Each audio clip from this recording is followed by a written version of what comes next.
I ascend to the throne of God with arcane magic. This video is purely for entertainment and does not infringe on copyrights or laws. The rights to the novel and image belong to the original author. We do not claim ownership. Don't like waiting and want to listen to this fanfic in full now? Subscribe to our Patreon, where you'll find the best fanfics. Chapter 126, The Origin of Nuclear Explosion.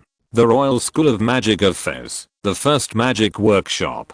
Since returning from Jido Street, Lisi has been devoted to arcane research again. Under the guidance of teacher Fran, Lisi has systematically studied the knowledge needed at this stage. Thanks to the rich collection of magic books of the legendary wizard, Lisi has mastered the required knowledge and skills in a relatively short period of time. In addition to some special spells, Lisi has also learned most of the silver level spells.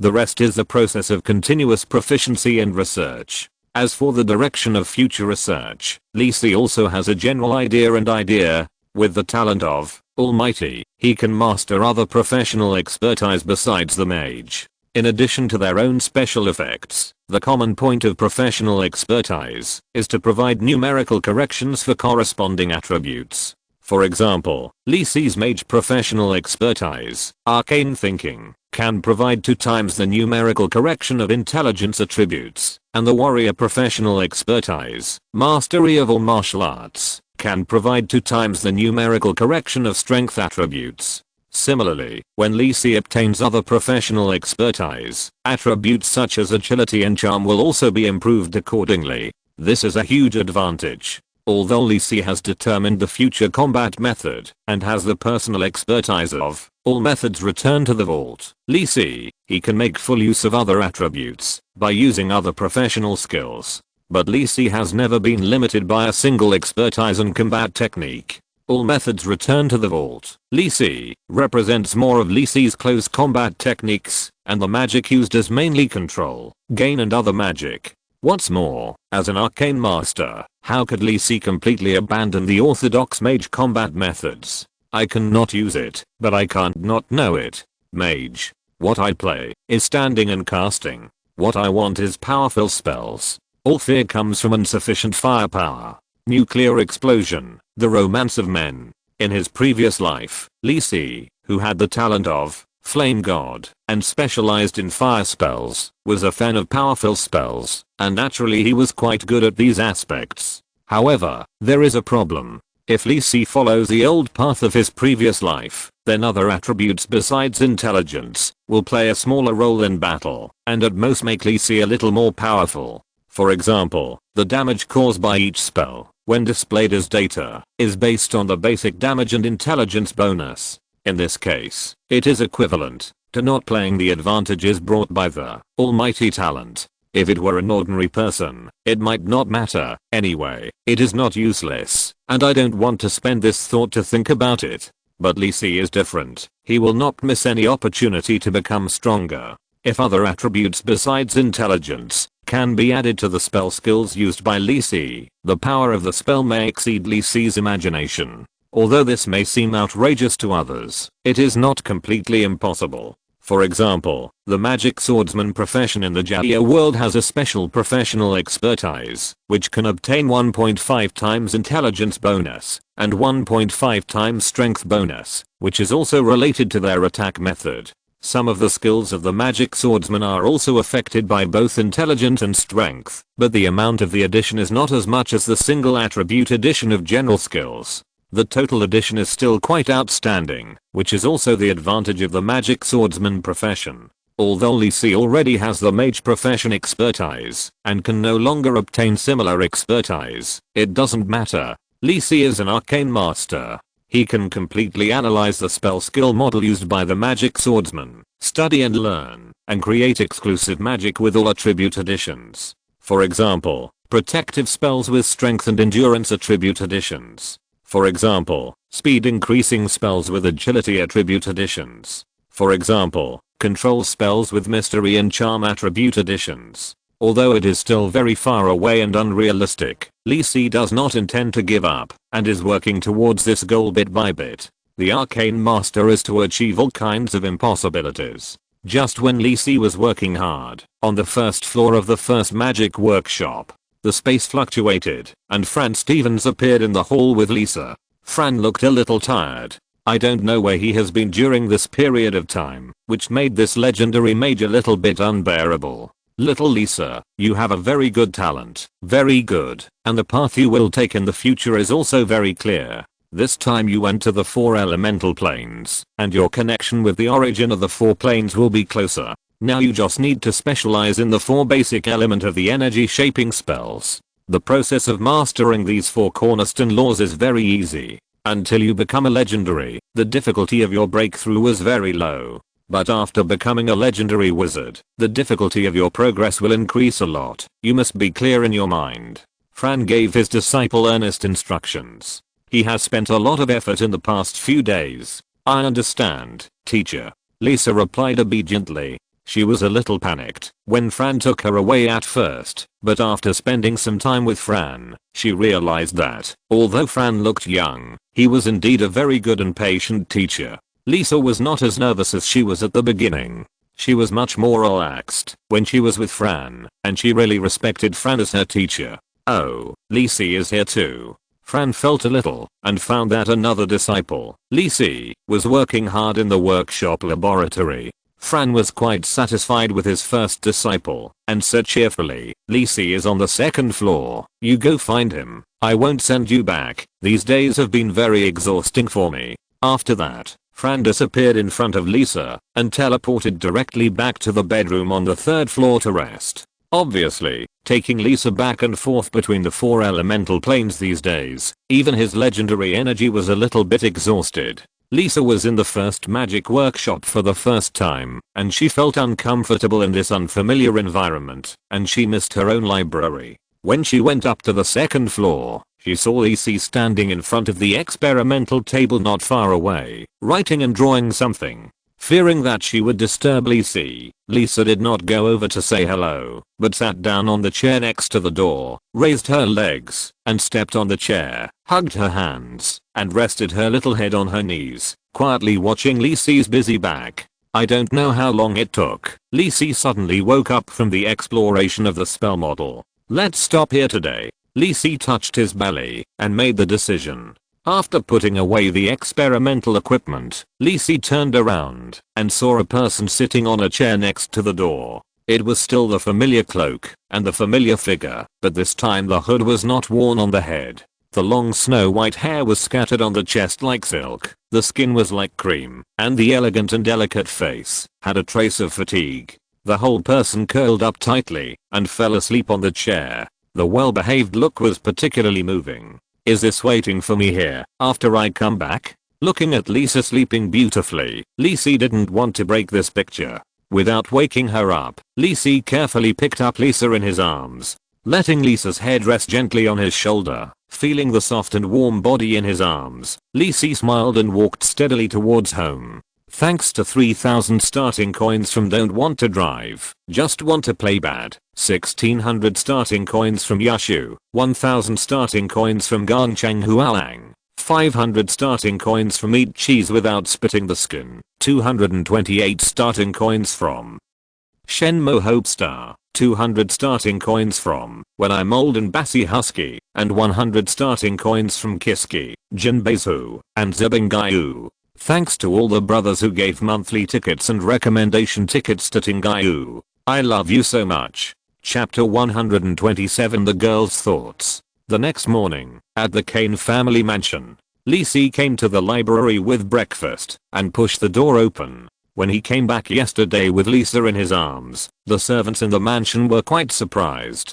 Because they had never seen Lisa without a hood, they were still wondering why Master Lisa suddenly came back with a woman. Among them, the maid Rossi had the strangest expression, a little lost, but seemed to cheer up quickly. But last night, Lisa didn't care so much. He put Lisa on her bed, covered her with a quilt and left. Guessing that Lisa hadn't eaten breakfast this time, Lisa brought a portion to the library. There is a small room behind the library, where Lisa usually lives. Thanks to Lisa's very homely personality, she stays in the library and bedroom, and occasionally goes out for a walk when no one is around. Lisa would definitely not be able to stand this. Lisa, I'm coming in. Lisa walked into the library with breakfast, but this time Lisa didn't respond. "Are you still asleep?" Lisa was a little surprised. Usually when he came to the library in the morning, Lisa would get up early. What happened today? Was she too tired? Lisa knocked on the door of the inner room. Seeing no response, he pushed the door open and went in. Seeing Lisa lying on the small bed with her face inwards, covered with a quilt, he didn't say anything. He gently put the breakfast on the small table beside the bed and turned away. What a pity. I wanted to ask Lisa what she had done with the teacher these days. To be honest, Lisa was quite curious, because when he saw Lisa yesterday, he found that the aura of the 4 basic element on her body was much stronger. Lisa had never noticed this before. Just after Lisa closed the door and left, Lisa turned around and looked at the breakfast that Lisa put on the table. Her fair cheeks were rosy and beautiful. Lisa suddenly pulled the quilt up and covered her head as if she was avoiding something. Yesterday, when Lisa carried her back in a princess hug, Lisa woke up halfway. But that situation was too embarrassing. Lisa didn't know how to deal with it. She had to pretend to be asleep and let Lisa carry her back to the mansion and gently put her on her bed. "Master Lisa, how dare you?" Although Lisa treated me well before, I didn't expect him to carry me home directly. Fortunately, Lisa was wearing thick clothes and a windbreaker at that time, otherwise Lisa would have noticed that her body was a little hot. Isn't this the same as the princesses and knights in the love novels in the library? Lisa covered her head and muttered to herself. Forgive Lisa, it's true that she hardly communicates with outsiders, and all her knowledge and information comes from the books in the library. I really don't know which head of the family put those love novels there. After being carried back by Lisa yesterday, I tossed and turned in bed and almost didn't fall asleep all night. When I was half asleep just now, I heard Lisa's voice and woke up. But when she heard the voice, Lisa's face appeared in her mind. Lisa was shy and didn't know how to face it, so she just continued to pretend that she hadn't woken up. What's going on? It's so annoying. I always feel that I have become weird. The next time Master Lisa comes to see me, should I pretend to be asleep again? The white-haired girl was a little troubled. A hidden building somewhere on Fez Street. In the study, the second Prince Jatan stayed in the study for longer and longer periods of time, as if only in this way could he feel at ease. "Robert, how is the matter going?" Jatan stood in front of the window and asked Robert, who had just walked in. "Your Highness Jatan, everything has been arranged according to your instructions. I have personally arranged people to test Viscount Bloom, Baron Victor, Baron Carpenter and Baron Kessel, who were selected this time, and there is absolutely no problem." Robert hurriedly lowered his head and replied respectfully. Since encountering a variable like Lisa, Robert is now acting more carefully. This time, even for the most ordinary barons, he personally arranged and deployed them to ensure that there would be no mistakes. A lot of time was wasted waiting for the opportunity, although the final results showed that the few young nobles selected this time were really ordinary and had nothing special. Unlike Lisa, Robert still remembered how he looked when he learned that Lisa became the disciple of the legendary wizard, and he almost fainted. "Camus, you are really damned." Although the original list was decided by him and His Highness Jatan, it did not prevent Robert from putting the blame on Camus. "If you feel it is not right, just give up. What are you doing?" Robert was full of resentment in his heart and completely forgot that it was he who forced Camus to act as soon as possible. After hearing Robert's report, Jatan did not show joy because things went smoothly. The word this time touched Jatan's sore spot. When he first selected the assassination target, Lisa was just a small person with no sense of existence in his eyes. Even in the aristocratic party, held every year in the palace, Jatan had never seen this person. The result gave Jatan a big surprise. When Robert reported to him that there was a problem with Lisa's test, Jatan didn't care much. So what if he was a silver mage? As the prince of the kingdom of Fez, only the strong men of the gold level could get a certain respect from him. Jatan changed the assassination target more because Lisa was received by the king in private, and it was no longer convenient to touch him. Jatan had planned to meet Viscount Kane at the beginning, and it would be even better if he could win him over. As a result, before Jatton found an opportunity, he got the news that Lisi was accepted as a disciple by Flame of Judgment, Fran Stevens. This is completely different. You must know that Fran is a legendary mage and the strongest man in the kingdom. His status is unquestionable. Not to mention that this person is different from the legendary monk sitting in the palace. Fran and the kingdom are only in a cooperative relationship, not a strong man trained by the kingdom. In the eyes of outsiders, Lisi really got a big bargain to be accepted as a disciple by that adult. But Jatton knew very well that the standards of the Steen have always been very strict. In other words, is it possible for Lisi to break through that realm in the future, just like Taya? Jatton let out a long breath and stopped thinking about it. At this point, Jatton has no choice but to retreat. Even if he wants to give up, those border dukes and court nobles will not agree and will definitely force him to move forward. He can only follow the set plan.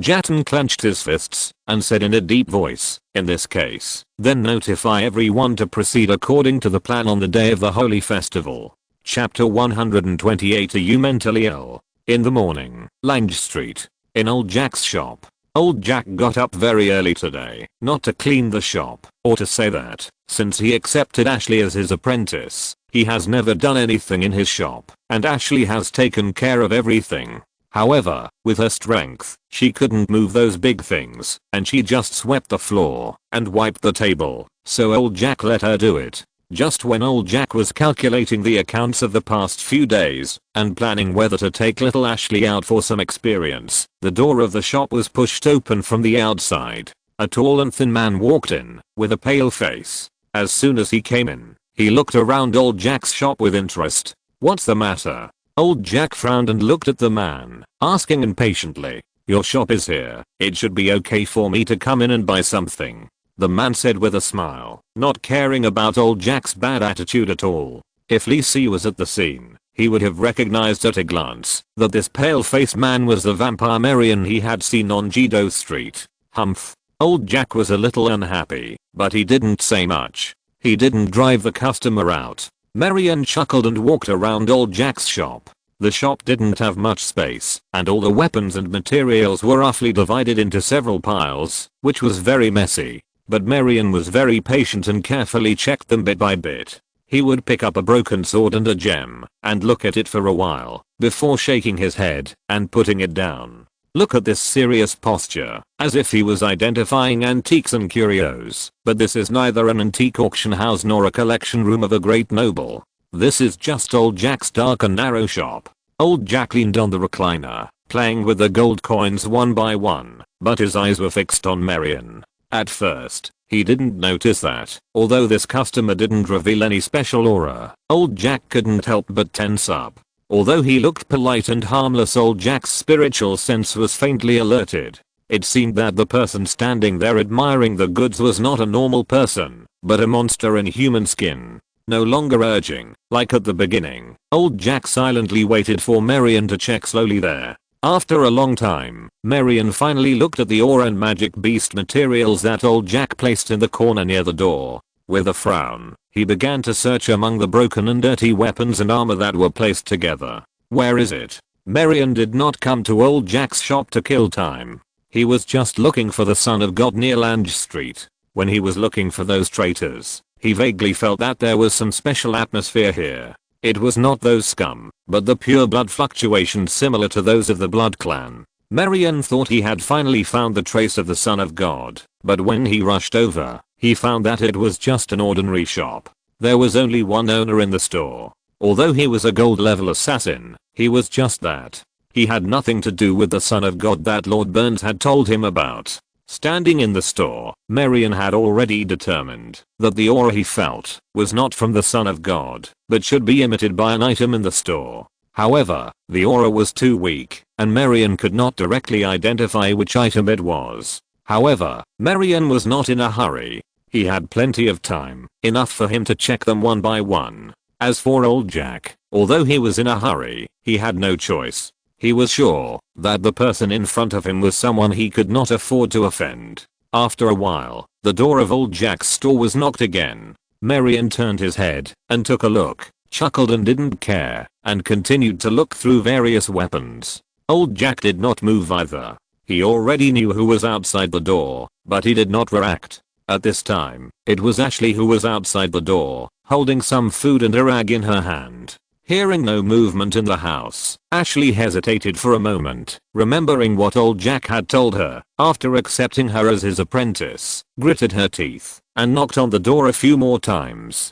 After waiting for a while, she found that there was still no movement in the house. Ashley no longer hesitated, and ran back to her home with her things. She closed the door tightly, secretly showing her little eyes through the gap left in the curtains, paying attention to the movement of old Jack's shop. Old Jack secretly breathed a sigh of relief when he realized that Ashley was very obedient and did not push the door directly in. Fortunately, he had told Ashley in advance not to come in without permission without hearing his response. After all, old Jack has been active in the grey area of Glorious Light City, and trouble may come to him one day. I'm not afraid, but Ashley is not. She is still too young, even if she has mastered some extraordinary powers. Old Jack also calmed down and waited for Marion slowly. He didn't want to do it until the last moment. Just when old Jack was thinking about a lot of things, Marion picked up a dagger from the pile of weapons. This dagger was black,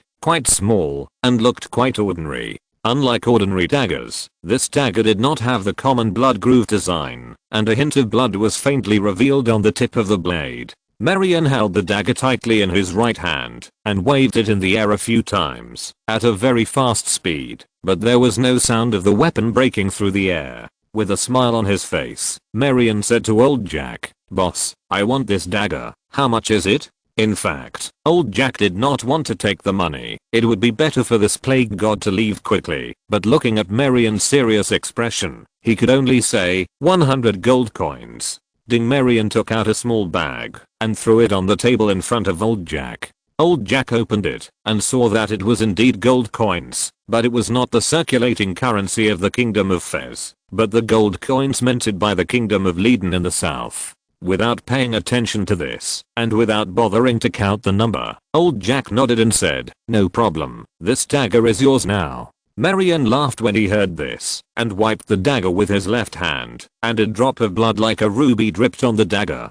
Greedily swallowing up the drop of blood, the dagger seemed to suddenly come alive, and the dirt on it gradually faded, revealing the blood-red blade underneath. Old Jack just looked at it, and felt like he was facing a scarlet sea of blood and a sharp edge. So it's this, Vlad's bloodthirsty dagger. Marion looked at the dagger in his hand with some joy. This is a very famous weapon among the Blood Clan. Of course, it's not this dagger that is famous, but his forger. Legendary Blood Clan, Cruel Prince, Vlad Tagila. This is a Blood Clan who once took the long steps to the gods, but unfortunately he did not succeed in igniting the divine fire in the end. There are rumors that this person is sleeping in the kingdom of God of the ancestor Arcane, waiting for the next opportunity. Although old Jack didn't recognize what kind of dagger it was, he knew from its might that it was at least a high-grade golden weapon. He didn't feel sorry for it. Old Jack believed that if you had a good eye, all the money you earned would belong to you, and of course, you shouldn't complain if you lost money. Congratulations to this guest. This is indeed an incredible weapon. Old Jack congratulated him, and the subtext was that if you found what you wanted, you should leave quickly. Haha. Marion put away the dagger in his hand and said to old Jack with a smile, "Since I have already paid, let's settle the guilt of stealing the treasure of my clan." What? Old Jack almost thought he had misheard. No, you are mentally ill. What kind of logic is this? Although it seems that this dagger may be related to you, didn't you already pay for it? The things are in your hands, and you still want to settle the account with me? Sir, I took this dagger from someone else. I didn't know it was a treasure of your family. I'm really sorry. I'm willing to pay any price. Please forgive me. Feeling the increasing pressure from Marion, old Jack didn't dare to neglect it and explained quickly. Haha, no need, Marion said with a smile. In fact, he was in a good mood. Although this, Vlad's bloodthirsty dagger, is quite famous among the Blood Clan, it has been lost for a long time. It is a pleasant surprise to find it here. Now there is a gift for the Son of God. This is much more precious than the heart of the gold level vampire last time. One thing is one thing. I bought it from you, so this dagger is mine now. As for why the dagger appeared in your hand, I don't care. I only care about the result. Marion patiently explained to old Jack with a smile on his face. This old Jack's brain was almost confused. What is this? I don't understand it at all. Don't worry, after all, Lord Burns asked me not to cause trouble, so I will be gentle. Marion said with a smile, and the blood energy emanating from his body became more and more intense. Old Jack has determined that the man in front of him, who was polite at the beginning, is actually a mental patient. To put it mildly, this is a madman on the chaotic side. Don't even think about reasoning, they only believe in their own reasoning. There is no way. Old Jack knew that there was no way to make peace, and he took out two sharp daggers from somewhere and held them tightly in his hands, looking cautiously at Marion who was standing in front of him. Marion waited until old Jack was ready, then smiled and waved his hand, and his figure flashed and rushed towards old Jack. Ashley stayed at home honestly, carefully observing the situation on the opposite side, and was a little worried about old Jack. Uncle Jack will be fine, right? Ashley clenched her hands tightly, but still obeyed, and did not go out. She knew that she was still very weak and far inferior to Uncle Jack. In the past, she had seen some big and strong men come to trouble old Jack, but they were quickly limped away by old Jack. Ashley, who encountered this situation for the first time, didn't know what to do. She could only pray for old Jack silently, hoping that her Uncle Jack would not get into trouble. Bang! Suddenly, Ashley saw the roof of old Jack's shop suddenly exploded, and two figures rushed out from it. She covered her mouth tightly with both hands, so that Ashley did not scream. With her eyesight, she could only see two blurry figures entangled on the roof. One was wrapped in thick blood, and the other was also dark grey. Although she couldn't see the figure, Ashley could guess that the grey figure was her Uncle Jack. What worried her was that the grey figure seemed to be suppressed by the blood and could only maintain its appearance with difficulty. Uncle Jack, come on. Downtown guard station. Guard Captain Todd was enjoying his lunch happily. After reporting the news that a gold level vampire appeared in the lower city, Todd felt relieved. I'm done. Do whatever you want. It's a gold level vampire anyway. He is definitely not his opponent. It doesn't matter what the punishment is. How to solve it depends on the ideas of the bosses above. I hope that similar problems will not appear again when the bosses make a decision. The relaxed Todd felt that the weather today was much brighter. This is the life of a human being. Todd drank all the milk in the bowl fiercely and said heroically, Lord Todd. The door of the room was suddenly pushed open, and a voice urging death sounded in Todd's ears. Todd's face suddenly fell, staring at the messenger who rushed in with a look of death, gritting his teeth and said, What's the matter? The messenger was very tactless and said hurriedly, Captain Todd, the detection array detected the fluctuations of strong people fighting on Lange Street, which is very similar to the previous two times. Okay. What a damn weather. Todd cursed fiercely in his heart, turned left and rushed out. Captain, this way. The messenger pointed to the right and shouted to Todd. I suddenly have to go to the bathroom. You go first, I'll be there soon. Todd's voice came over, and he disappeared in a blink of an eye. Alia, who was leading a patrol in the lower city, frowned, as if he had sensed something. He flew over the rooftop beside the street and looked around. Alia noticed that there seemed to be a faint flash of blood in the distance, which was particularly conspicuous in the sun. Without caring about leading other people, Alia told them to follow him on their own, and he jumped continuously on the rooftop and quickly rushed towards the direction of Lange Street. His agile figure seemed to have no effect on his movements under the paladin armor he was wearing. Lange Street, the roof of old Jack's shop. After several exchanges of blows, the grey figure seemed to have been severely injured and fell heavily on the ground in front of Ashley's house, raising dust. Old Jack struggled to get up, blood kept dripping from his mouth and body, and his trembling hands were almost unable to hold the dagger in his hand. The gap is too big. As soon as they fought, old Jack knew that he was no match for the man in front of him, a high-level gold vampire. He was just a beginner-level gold assassin, and he was old and weak, and his strength had begun to decline. There was no way to fight. Marion raised one foot and stepped on the eaves, took a look at old Jack's condition, and said with satisfaction, well, it's almost done. After all, you can't violate the commandments and kill people at will. As if feeling that old Jack had been punished, Marian's figure flashed, turned into blood mist, and left the scene. Old Jack's eyes went dark, and he almost fainted. Just to beat me up. You are really a psychopath. I was too busy today, and I'm really sorry that the update has been delayed until now. I'll adjust it later, save more manuscripts, and try to update steadily. If you're listening to this novel on a channel other than Fanfic World, it means they downloaded and uploaded it without effort. We cordially invite you to visit our channel, Mundo Fanfic Novelos. There you'll find the original version of this story and you can explore many other novels of various genres. We're waiting for you to immerse yourself in a world of incredible novels. Chapter 129 Old Jack's Dilemma. Lange Street, in front of Old Jack's shop.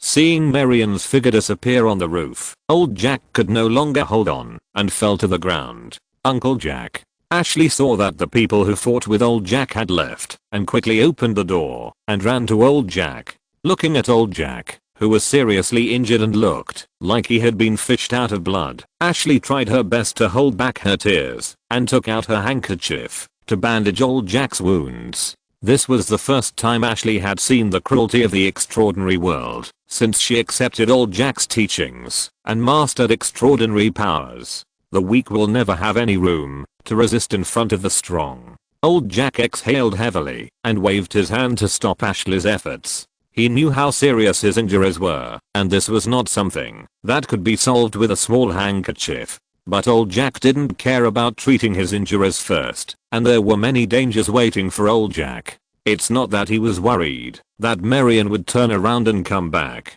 Old Jack knew that the best way to stay away from such a madman was to make him lose interest in you. The vampire must have had enough revenge, so Old Jack doesn't have to worry about the threat from Marian in the short term. But what's more important now is that Old Jack has almost lost all his ability to protect himself. His trump card has been exhausted in the battle with Marian. Otherwise, with his strength as a gold level beginner assassin, how could he last so long in Marian's hands? In addition to Marian's attack, many of the serious injuries on Old Jack's body are the sequelae of his use of forbidden techniques. Old Jack, who is in the gray area, knows that once those hidden hiding in the dark know that he is so weak, they will definitely pounce on him and eat him up. As for those so-called friends, they are just connected by interests. They usually look respectful to Old Jack's gold level strength, but he knows what they are like in private. After all, Old Jack used to be like that. Therefore, although Old Jack has arranged a secret base and retreat for himself, it is not foolproof. As long as these people find that Old Jack is seriously injured, they will definitely bite him to death, and Old Jack cannot ensure that he will not be discovered during his recovery. If Old Jack was still alone, it would be fine. At most, he would die with those people, but now he couldn't. He had already accepted Ashley as his disciple, and he couldn't abandon Ashley. People are like this. When they have someone they care about, they will become much weaker. Old Jack is like this. After a moment of thinking in his mind, he found that it seemed that only that person could help him get out of the predicament. Help me up, Ashley. Since he had made up his mind, Old Jack no longer hesitated. Ashley heard that and tried hard to grab Old Jack's arm to help him up from the ground, letting Old Jack lean on her. Fortunately, Ashley had been promoted to a junior professional. Otherwise, with her young body, she might not be able to support Old Jack. Old Jack asked Ashley to help him walk into the store and put some valuable items in the cabinets for storing gold coins and intelligence into the storage ring. As for other things, Old Jack had no time to pack them up. Holding Ashley's little hand tightly, Old Jack used up his last strength. Assassin's advanced skill, shadow jump. Old Jack and Ashley's bodies seemed to be wrapped in a dark grey shadow and disappeared from the spot. After a while, a figure appeared in Old Jack's shop. It was the holy warrior Oriel, who rushed straight from the roof. Looking at the messy shop and the broken roof with a big hole, he could indeed feel the blood of the vampire at the scene. Oriel searched carefully, but found nothing useful, except that he was sure that the scene should be a black shop. The vampire did not stay at the scene, and the person who fought with him should have left in advance. This person is very likely the owner of this shop. The owner should be seriously injured, but judging from the bloodstains left at the scene, it should be a human, rather than a vampire. Wasn't he hunting vampires? Why did he start to attack humans? Auriel looked a little solemn. He might ignore the killing of vampires, but he would never attack humans. Just as Auriel continued to explore, the captain of the guard, Tot, finally arrived at the scene. Sir Auriel, I rushed here as soon as I received the news. Did the vampire still escape? Upper district of Kangwang City, Fez Street. The shadows in the corner of the wall squirmed, and the figures of old Jack and Ashley appeared under the wall. Cough. Cough. As soon as he left the shadow plane, old Jack covered his mouth with his left hand and couldn't stop coughing, and blood stained his sleeves red. In order to leave as soon as possible, the seriously injured old Jack had to use shadow jump forcibly, and he also brought Ashley with him. The injury was immediately aggravated, and his face was pale, and he seemed to be about to faint. Uncle Jack, are you okay? Ashley supported old Jack's body firmly and asked in a concerned whisper. Ashley had never been here before. Although it was in an empty alley, the neat streets and tall walls were a world apart from Lange Street. Cough cough. This way, go to number 36 Fez Street. Old Jack was very familiar with this place and had been here many times before. Got it. Although it was an unfamiliar environment, Ashley did not panic. She knew that she was the only one that old Jack could rely on now. Ashley carefully helped old Jack through the alleys, deliberately avoiding passers-by. Just when the little girl was about to run out of energy, number 36 Feast Street finally appeared in front of her. Number 36 Feast Street, the Kane family mansion. Lisi did not go to the first magic workshop today. Teacher Fran had just returned from a trip with Lisa and seemed to be very tired. She went to rest without even seeing him. After coming out of the library, Lisi thought about it, called Welf, and prepared to practice martial arts in the yard. In fact, Lisi also wanted to try to trigger the limited challenge task from Welf and get a reward, but it seemed that, because the gap in strength between the two was still relatively large, there was no movement in the system for half a day. Lisi was a little helpless. It seemed that this limited challenge task could only be triggered by luck. Let Welf accompany him to practice all kinds of weapons, and Lisi also broke out in a thin sweat. Just when Lisi was about to take a shower and rest for a while, the groombend hurried over and shouted, "Master, what's wrong?" Lisi asked curiously, why was he in such a hurry? What happened? "Master, there are two people at the door who are looking for you. They are covered in blood and look like they are dying." Chapter 130. Joyce also wants to accept a disciple. Lisi and Welf hurried to the gate of the courtyard and saw two people, one big and one small, leaning against the gate from a distance. Without Lisi's consent, the servants really didn't dare to let them in. After all, the two were covered in blood. Don't let the young master cause any trouble. Lisi approached and recognized that they were old Jack and Ashley, but he didn't know why they were so embarrassed. "Hello, brother Lisi." The same words, but it felt completely different from the last time they met in old Jack's shop.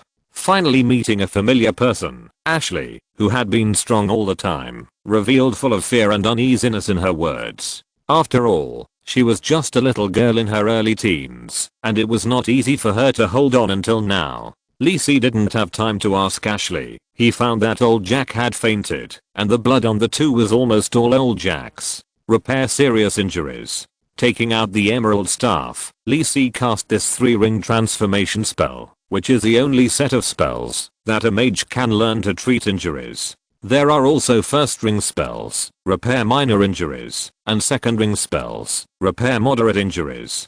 The green light slowly enveloped old Jack's whole body, and the wounds on his body gradually stopped bleeding, and his complexion also looked a little better. It seemed that old Jack's injuries had stabilized, but it was only temporary. After all, healing was the specialty of the priest, and old Jack's injuries could not be cured by a 3-ring spell. Welf, help carry him into the house and bandage him first. Bender, go to the hospital and ask a doctor to come over.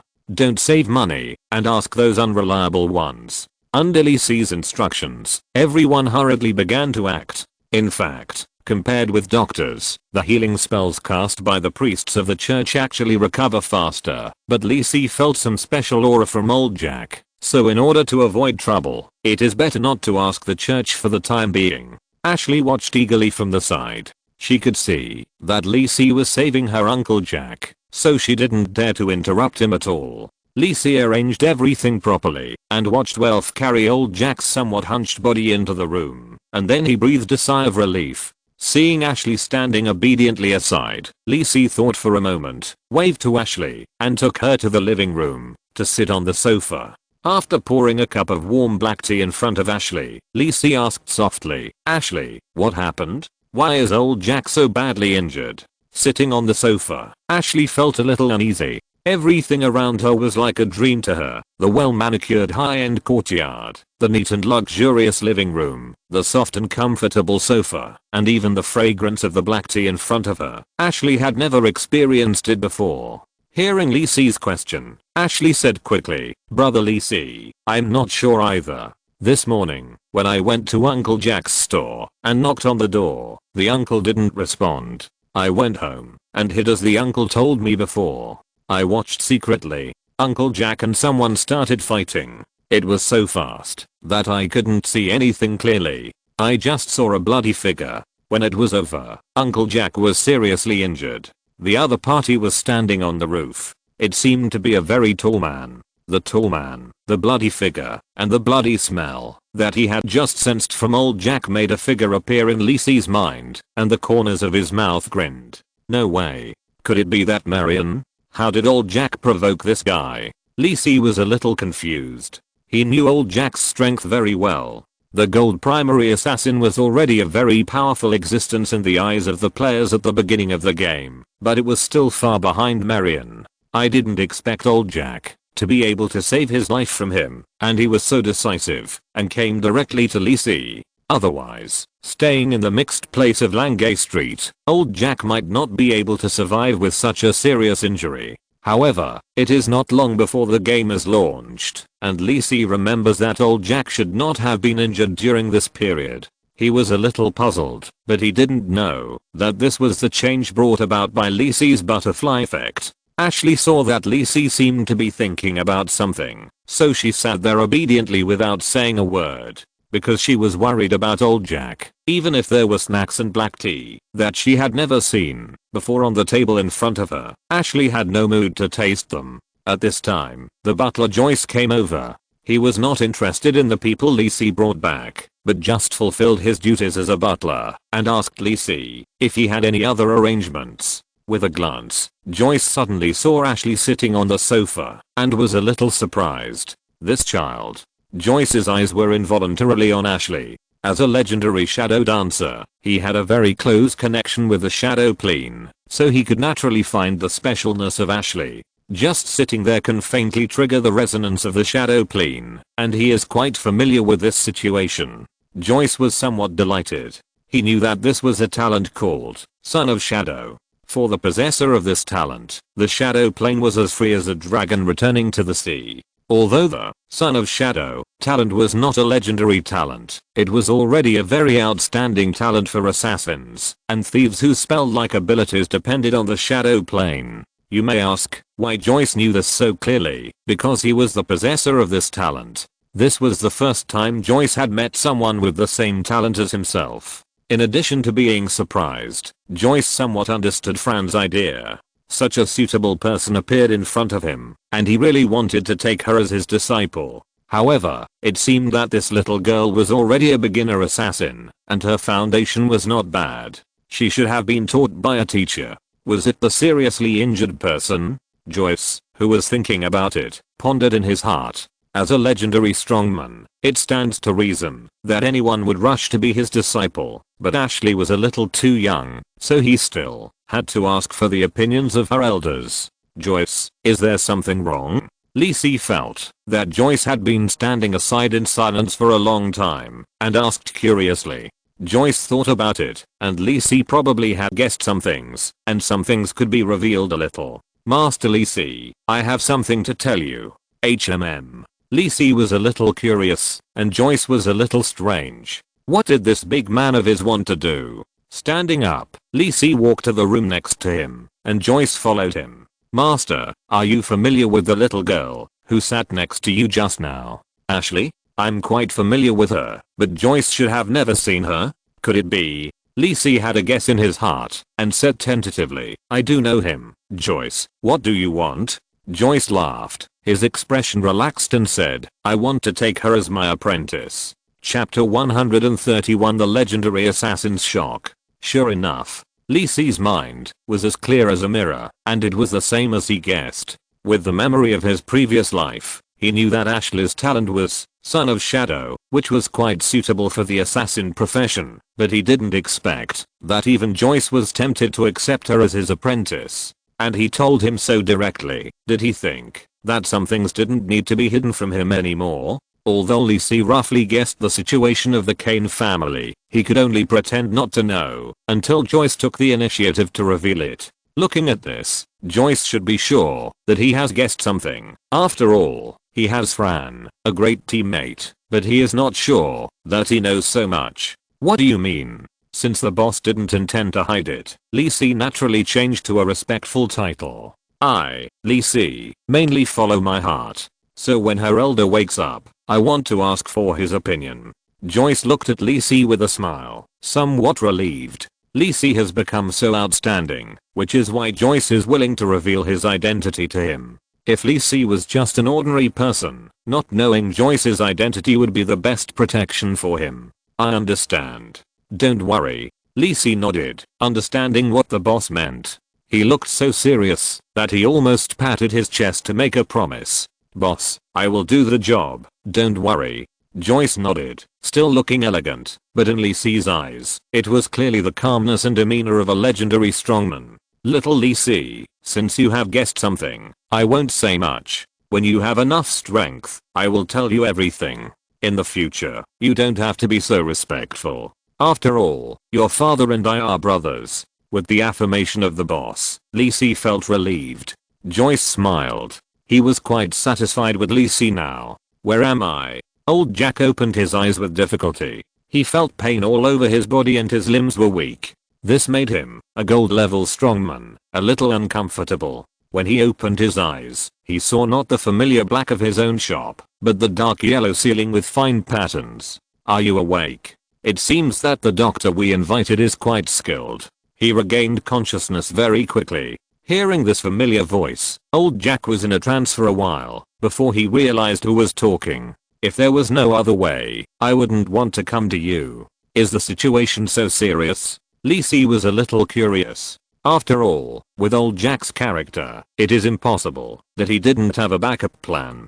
You should have known that it was the vampire who attacked me, right? Old Jack said weakly. Ashley should have told Lee Si some of the situation. Well, it was the vampire who was hunting his own kind before. Lee Si nodded. These were not difficult to guess. I only realized it after the fight. Old Jack sighed and continued. The two attacks by this vampire in the lower city caused quite a stir. Not only the city guards and the Dawn Church, but even the underground forces in the lower city are looking for him. He attacked me this time. If those people can't find this vampire, they will definitely do everything they can to find me first. In my current situation, I'm not sure I can protect myself and little Ashley from that level of search. Lee Si frowned. He could understand that the city guards and the Dawn Church were looking for Marion, but why did the underground forces in the lower city look for Marion?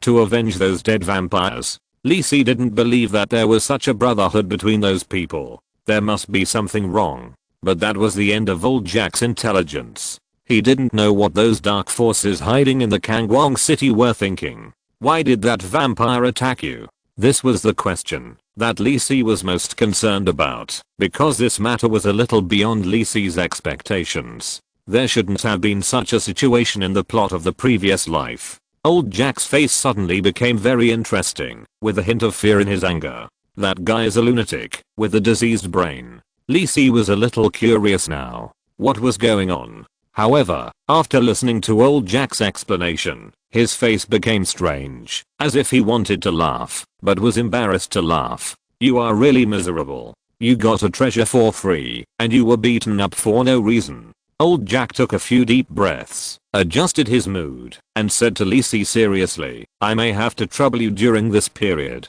I'm willing to pay any price, as long as I can guarantee the safety of little Ashley and me. No problem. This was just a piece of cake for Lacey, and he could also reach a cooperation with old Jack, which could be said to be a pleasant surprise. Of course, Lacey now has something to trouble old Jack. I want to ask your opinion on something. So fast? Old Jack was a little surprised, but still said, no problem, go ahead. I have an elder who saw Ashley. I like her very much, and want to take her as my apprentice. I don't know. Old Jack stared at Lacey in amazement, and couldn't believe that Lacey was so thick-skinned. What's the situation? Are you going to poach people? Tell me the truth. Did you have this idea when you came to my place before? However, he had just made his promise, and old Jack was embarrassed to refuse directly. He took a deep breath and said, I don't know which elder of yours is. I want to meet him. In fact, old Jack didn't care much about Ashley having an extra teacher. After all, a professional may have several teachers during his growth. However, old Jack still wanted to meet the elder that Lacey mentioned. If it was just a silver level professional, he felt that there was no need for Ashley to waste this time. Lacey touched his nose, pointed behind him and said, it's the one behind me. What? Old Jack suddenly looked up and looked behind Lacey. An old man with grey hair stood quietly behind Lacey, surrounded by a secret aura. Someone had been standing there all this time. My subconscious was misled, and I hadn't noticed it. Old Jack looked at Joyce in horror, with an incredible look on his face. Joyce nodded slightly to old Jack, no longer hiding his aura. A sharp pressure avoided Lacey, and extended in the direction of old Jack. Cough. Cough. Old Jack gritted his teeth. As soon as he felt the pressure, he understood what the old man standing behind Lacey was. A legendary assassin. The strongest man on this continent. Fortunately, Joyce's pressure was only a touch and go. Otherwise old Jack's body, which was seriously injured, would not be able to bear it. Old Jack breathed a sigh of relief, and recovered from the shock just now. He felt that he could not accept such an exciting situation, and looked at Lacey with an extremely complicated look. Who are you? The legendary wizard accepted you as his apprentice, and the legendary assassin is your elder. Legendary masters that ordinary people go through so much trouble to find. Are you so common here? Why don't you go to heaven? Chapter 132 Assassin's Occupational Specialty, Crown of Shadow. The next day, at the Kane family mansion. After taking Ashley to visit old Jack, and making sure that he was no longer in danger, Lacey led Ashley to a spare study room on the second floor. When visiting old Jack just now, he was quite cooperative, and told Ashley that he had found a new teacher for her, who was much better than him, and asked Ashley to study with that teacher. Ashley nodded obediently. Although she didn't know why Uncle Jack suddenly wanted to find a new teacher for her, and didn't know who her new teacher was, she believed that Uncle Jack and brother Lacey would not harm her. After meeting Joyce yesterday, old Jack lay down all of a sudden, and he said whatever Lacey said, and even faintly revealed the idea of joining Lacey's army directly. Just kidding. This is a legendary strongman in this profession. No one is willing to give up such a rare opportunity. Even old Jack, who is about to pass the golden period of strength, hopes to get the guidance of the legendary strongman to make his strength go further. Ashley sat there quietly, letting Rossi put on a new dress that fit her, and dress her up carefully. Now she looked as delicate as a doll, really cute. Lacey smiled at the well-behaved Ashley. Who would have thought that when she grew up, she would be a heroic and hot queen? Putting the snacks specially prepared by the kitchen in front of Ashley, Lacey smiled and said, "Come and have some snacks. This is specially prepared for you." When Ashley was officially accepted as a disciple by Joyce, she would be equivalent to Lacey's sister, and Lacey would naturally care more about her. Yes, brother Lacey. After visiting old Jack, Ashley was relieved, and not so restrained. Picking up a small snack and tasting it, Ashley's eyes lit up. So sweet, so delicious. Ashley had never eaten such delicious snacks before. It was good enough for her family to have enough food. It was only after old Jack sponsored them that their lives became better. But old Jack was not a meticulous person. He never made some delicious food for Ashley. Every day, Ashley brought his food from home. Don't worry about anything else. Just stay here for a few days. I have arranged for someone to notify your Aunt Anna. Lisi took a sip of black tea and said to Ashley with a smile. He had already asked clearly that Ashley was adopted by a widow named Anna. Anna helped to earn some money in the hotel to support her and Ashley. Although old Jack sponsored her later, Anna seemed to be still busy and still went out to work every day. After thinking about it, Lisi thought that when Joyce officially accepted Ashley as his disciple, Anna should move in and help clean up the mansion. As for old Jack, after he got better, he would definitely go back to Lange Street. Otherwise, how could he contact that group of players and play his role? Ashley quickly swallowed the cake in her mouth and said, I know, thank you, brother Lisi. Lisi touched Ashley's little head, which felt really good. Ashley, my elders will accept you as a disciple later. From now on, you will be my sister, Lisi. Just call me brother or elder brother. I know, brother Lisi. Although Ashley didn't quite understand, she felt Lisi's kindness and nodded. Lisi smiled and said nothing, quietly waiting for Joyce to come. After waiting for a while, the door of the study was pushed open from the outside, and Joyce walked in from outside. At this time, he was not wearing the standard butler uniform as before, but a black windbreaker with the same color light equipment. Without the previous elegant and easygoing feeling, Joyce seemed to have finally woken up and showed his edge. Joyce still prepared very formally. After all, this was his first disciple. Although Joyce felt that the butler's uniform was very comfortable to wear, his dream when he was a child, before he was adopted by the Kane family, was to become a noble butler. Lisi stood up, and Ashley also stood up quickly. Is this my teacher? Ashley looked at Joyce with some curiosity. He looks about the same age as Uncle Jack. Is he really better than Uncle Jack? In Ashley's eyes, old Jack is already the most powerful person she knows. Waving his hand to indicate that Lisi didn't need to introduce him, Joyce stood in front of Ashley, looked down at her and said, I will be your teacher from now on, little Ashley. My name is Joyce. You can just call me Teacher Joyce from now on. I know, Teacher Joyce. Sit down. Joyce nodded, walked to the main sofa and sat down. Lisi and Ashley also sat down after hearing this, but Lisi asked Ashley to sit closer to Joyce. Joyce went straight to the point and said to Ashley, Ashley, you studied with a golden assassin named Jack before, right? Yes, Uncle Jack taught me a lot. Ashley answered seriously. She sat there obediently and felt the difference in Joyce. Ashley felt very close to Joyce for some reason. It was like the feeling of being alone in the dark shadows when Anna was out. You have a good talent, a talent called Son of Shadow, which makes you naturally friendly to the shadow plane. You should like to stay in the dark usually. This is the effect of your talent. My talent is the same as yours, so I know it very well. Joyce saw Ashley's curiosity at a glance and explained in detail. Ashley nodded, not quite understanding. Joyce didn't care and continued, my extraordinary profession, Shadow Dancer, is a special profession that is very good at using the power of the shadow plane. You are very suitable to be promoted to Shadow Dancer. How about it? Are you willing to learn from me?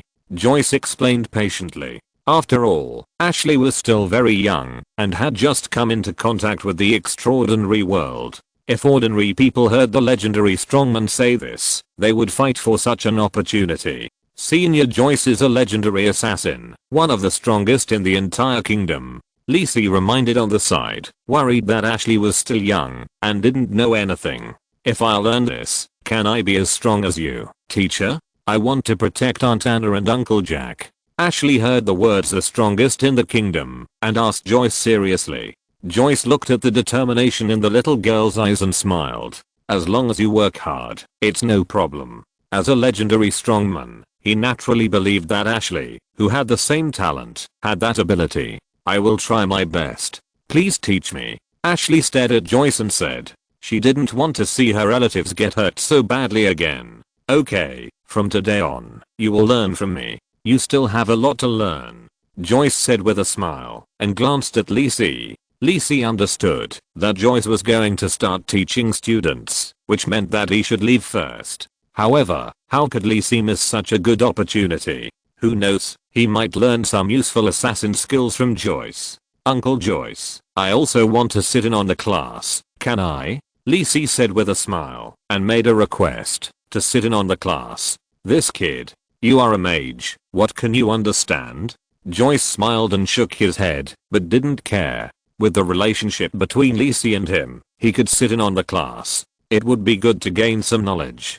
Ashley, whether you become an assassin or a thief, at the bronze and silver levels, it is more about physical training and mastering skills. There is no shortcut. You can only practice until you become proficient. After breaking through the gold level, you will begin to have the ability to master the power of the shadow plane, which is commonly known as the power of shadow. Shadow jump, shadow strike, shadow fang, shadow armor and other spell-like skills are actually the use of shadow power. The reason why you have to wait until the gold level to start mastering these is mainly because it is too difficult to master the power of shadow before the gold level. Generally, only after becoming a gold level can you easily establish a connection with the shadow plane and use it to master the power of shadow. Joyce raised his right hand, which was wrapped in a ball of flowing dark grey condensed liquid. Lisi carefully sensed this ball of liquid shadow power, but did not feel any tangible breath. The power of the shadow plane is not too clear. As one of the basic forces for building the main world, the characteristics of the shadow power are more reflected in secrecy and omnipresence. However, creatures living in the shadow plane, such as the undead shadow and the shadow mastiff, tend to be more evil in their camp. This is the power of shadow, but if you want to reach my level, you can only wait until you break through the legend and enter the origin of the shadow plane and leave a mark, so that you can mobilize so much shadow power. Generally, gold level assassins only mobilize a little shadow power and operate at a shallow level in the shadow plane. Ashley and Lisi listened carefully, remembering these unknown secrets that Joyce told them. This is precious knowledge that cannot be bought with gold coins. Ashley, your talent is Son of Shadow. This talent makes you have an inseparable connection with the shadow plane. It is not difficult to master the power of shadow before the gold level. If you can master the power of shadow in advance, it will be of great benefit to your future growth. Joyce said with a smile, dispersing the shadow power condensed on his right hand. Then teacher, how can I master the power of shadow? Ashley's attention has been completely attracted by Joyce's narration, and she asked hurriedly. Generally speaking, it is a process of getting in touch with the power of shadow more often, and establishing perception with the shadow plane. Joyce nodded and said patiently, but there are shortcuts, and I just happen to know this method. Joyce raised his right hand, palm facing up, and a dark grey round bead like a gem slowly condensed in the air. Although it also looked like the power of shadow, Lisi knew it was not that simple. Just facing this round bead, he felt a sense of superiority, as if he was facing the whole world alone. What is this? Lisi still couldn't help but ask.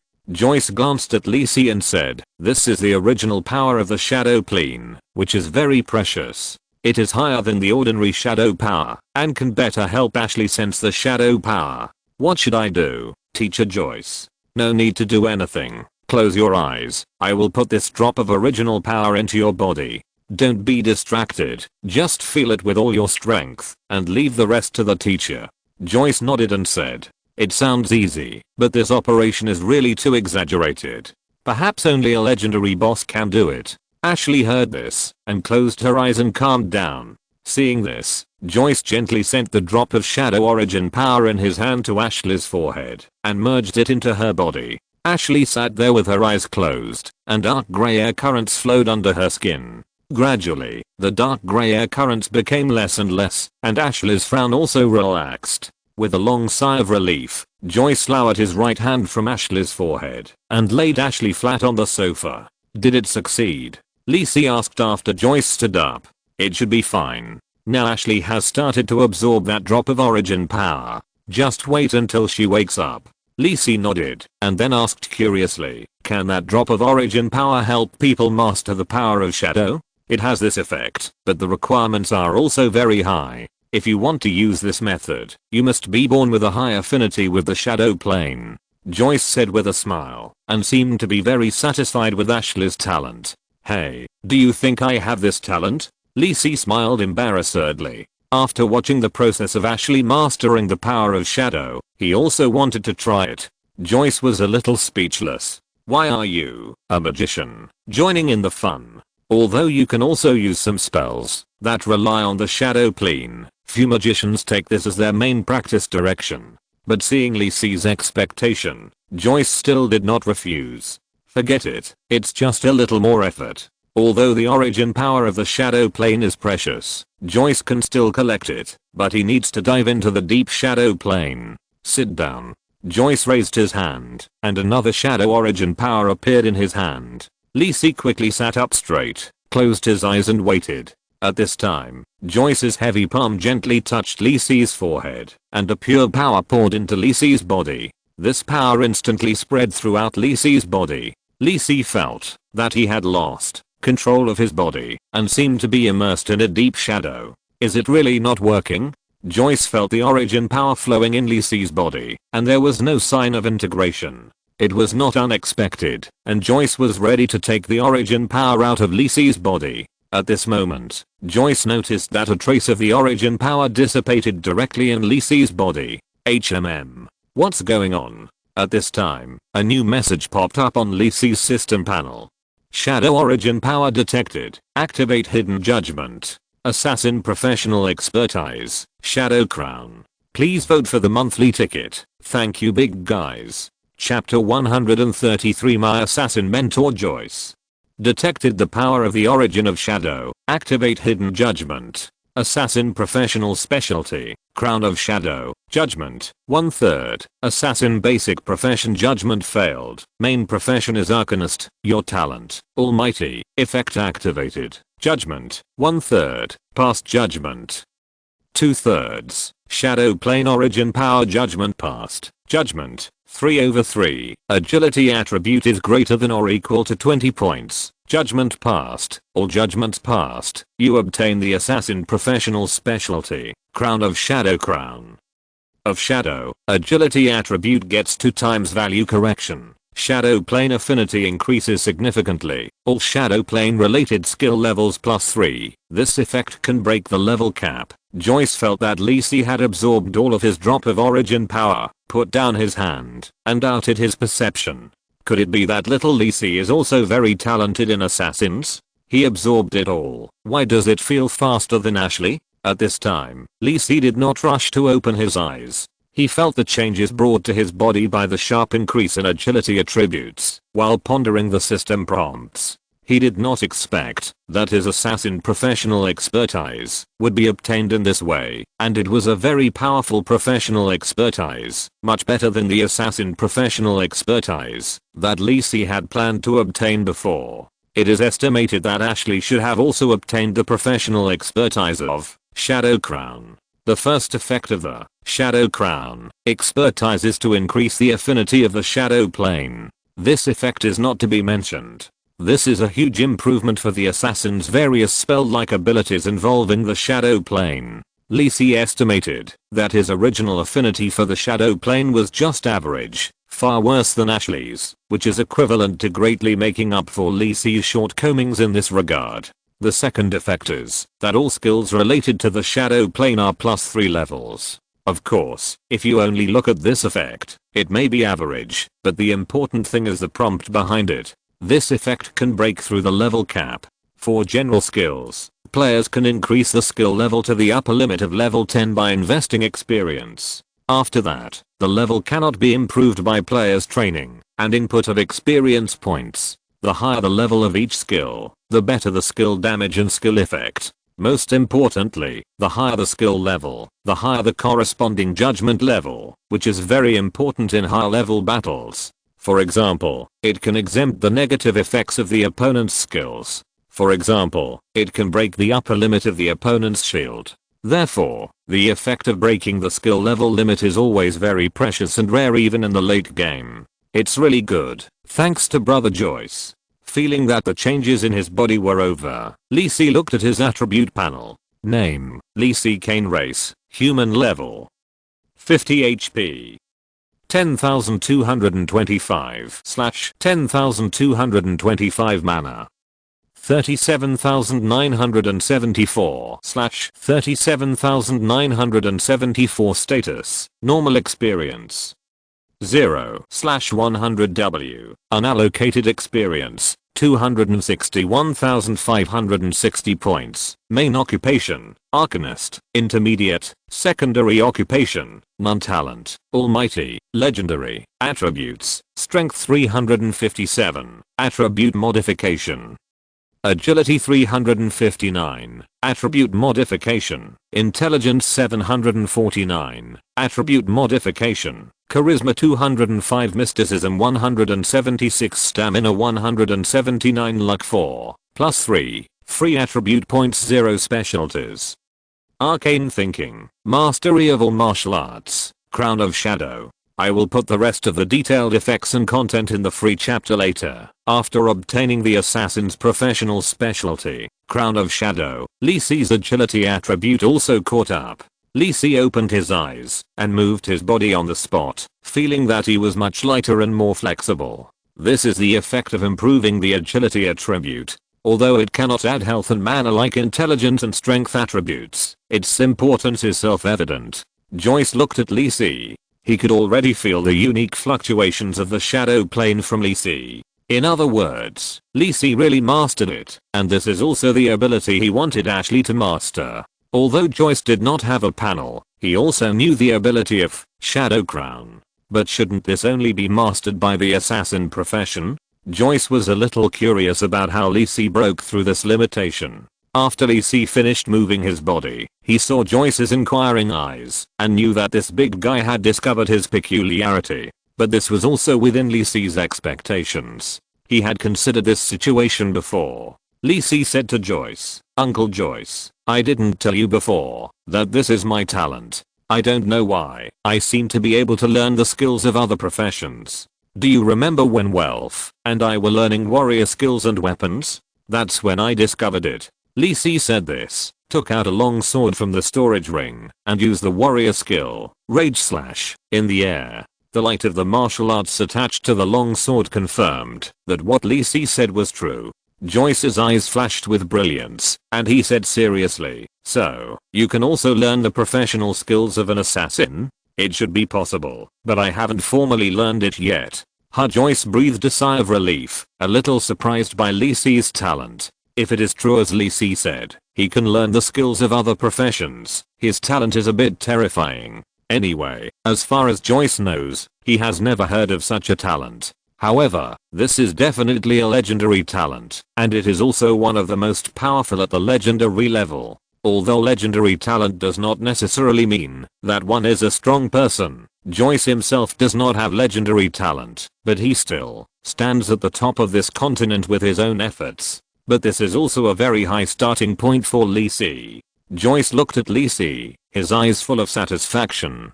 Lee Si, this kid, always brings surprises to himself. However, since he has this talent, he must not waste it. Not bad. I won't ask you about the rest. You just know it in your heart. You haven't learned assassin skills systematically yet. Then, starting from today, you will take time out every day to study with me and Ashley. Joyce said to Lee Si seriously. His words were full of satisfaction, and at the same time there was a trace of regret in his heart. If only he could discover Lee Si's talent earlier, then he wouldn't have to delay for so long. Lee Si would naturally not refuse the opportunity to study with the legendary Shadow Dancer, and nodded in agreement. He naturally put a lot of confidence in Joyce. After all, this person was equivalent to half of his father.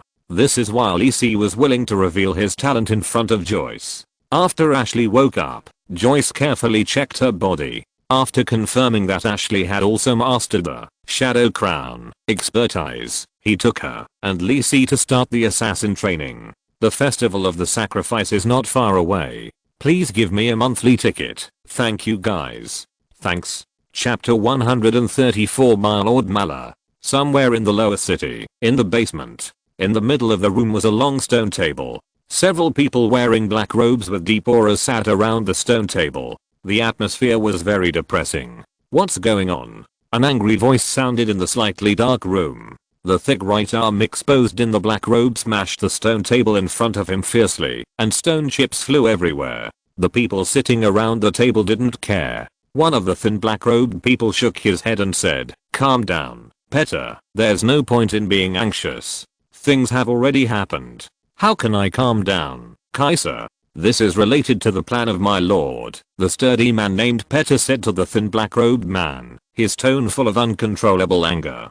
"There's no point in being anxious now. The most important thing is to find where Kudna is. You might as well use your brain to think about it, if you have the energy," Kaiser said calmly, not caring about Petter's tone at all. Petter heard this, and barely calmed down. It's okay to let him fight, but it's really hard for him to give advice. "What's the situation now?" Kaiser saw Petter finally calm down, and asked the others. "I've been to Golden Lily Lane." Fortunately, Kudna was careful. The secret room was not discovered by the kingdom and the church, and the prepared things are still there, the black-robed man sitting on the other side said, and everyone felt a little relieved after hearing this. Where Kudna is not what they care about most. The most important thing is the secret room guarded by Kudna. That is the key to all their subsequent plans. It must not be discovered by the kingdom and the church. They received news that vampires were fighting in Golden Lily Lane before, but they were shocked.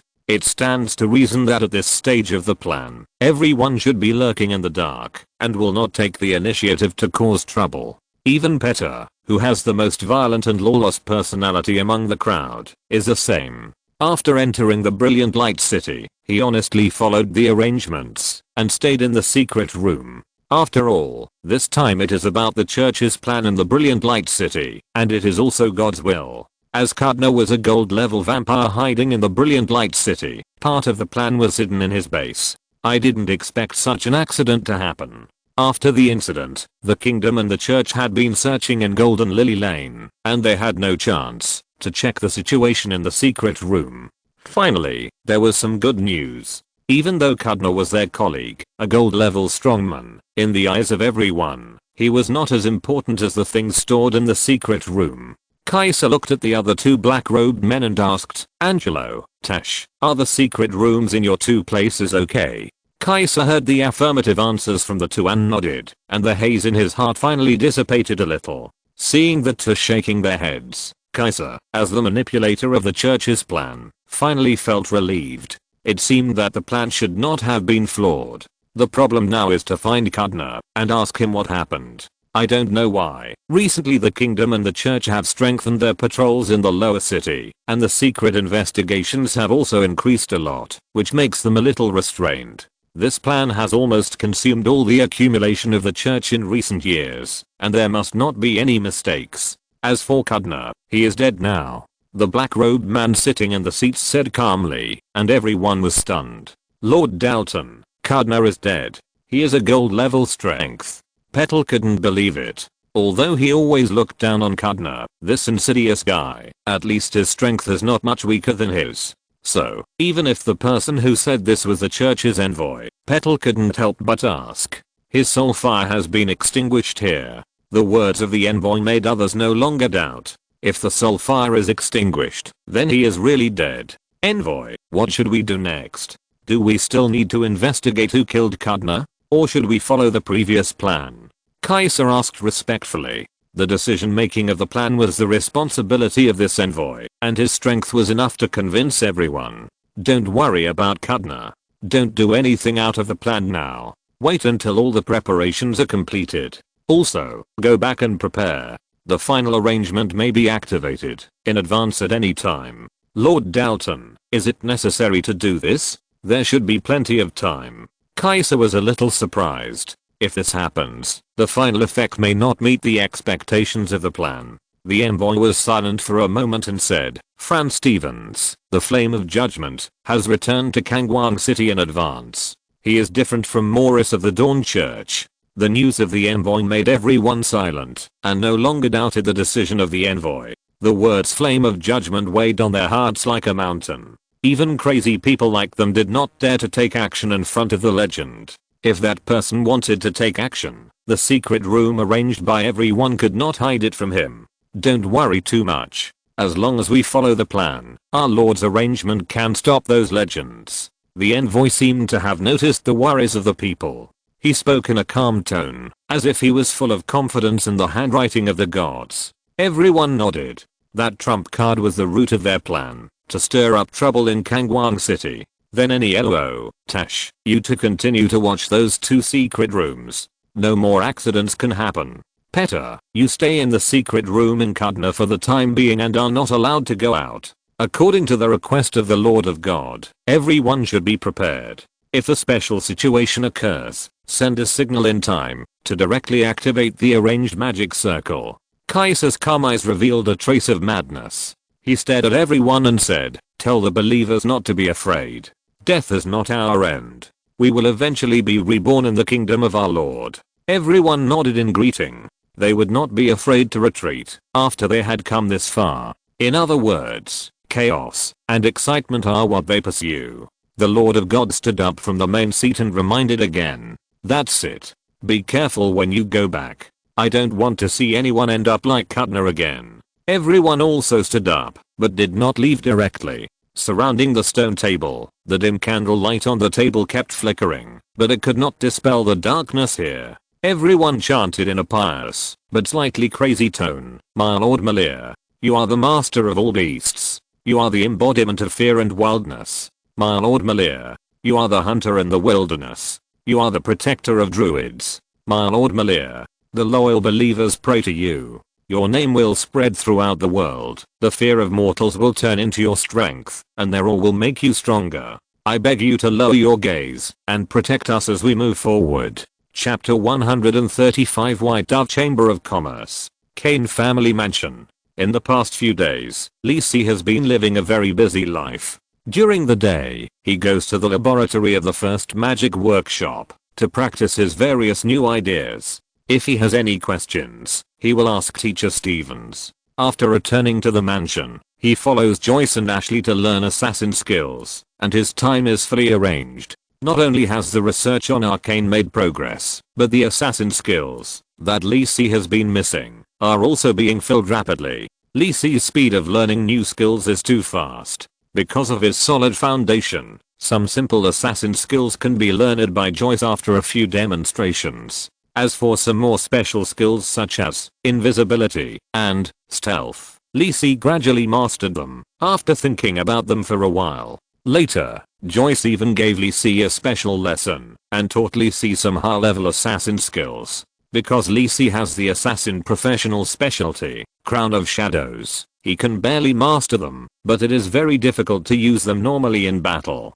Ashley was a little dumbfounded when she saw Lisi's exaggerated progress. Why did she feel that brother Lisi, as a mage, learned assassin skills faster than herself? Old Jack seemed to be used to it and was still comforting Ashley. In his eyes, there were two legendary masters behind Lisi. What was this concept? If Lisi told the king all this now, and King Feast did not seize the time to confer a title and reward on Lisi, then he would not be a qualified leader of the kingdom. Even if Lisi wanted to be a noble with a territory, the king would agree. What's wrong with such a person being a little genius and a little special? In the mansion, in addition to learning assassin-related knowledge and skills from Joyce, Lisi would go to Lisa from time to time. Although Lisa looked a little shy and wore her hood tightly, she was still willing to talk to Lisa. So Lisi also found out the whereabouts of Lisa and Teacher Stevens some time ago. It turned out that Flame of Judgment took Lisa to the 4 elemental planes, and in each elemental plane he killed a high-level gold elemental lord to consolidate the elemental origin in Lisa's body and strengthen the connection with the elemental plane.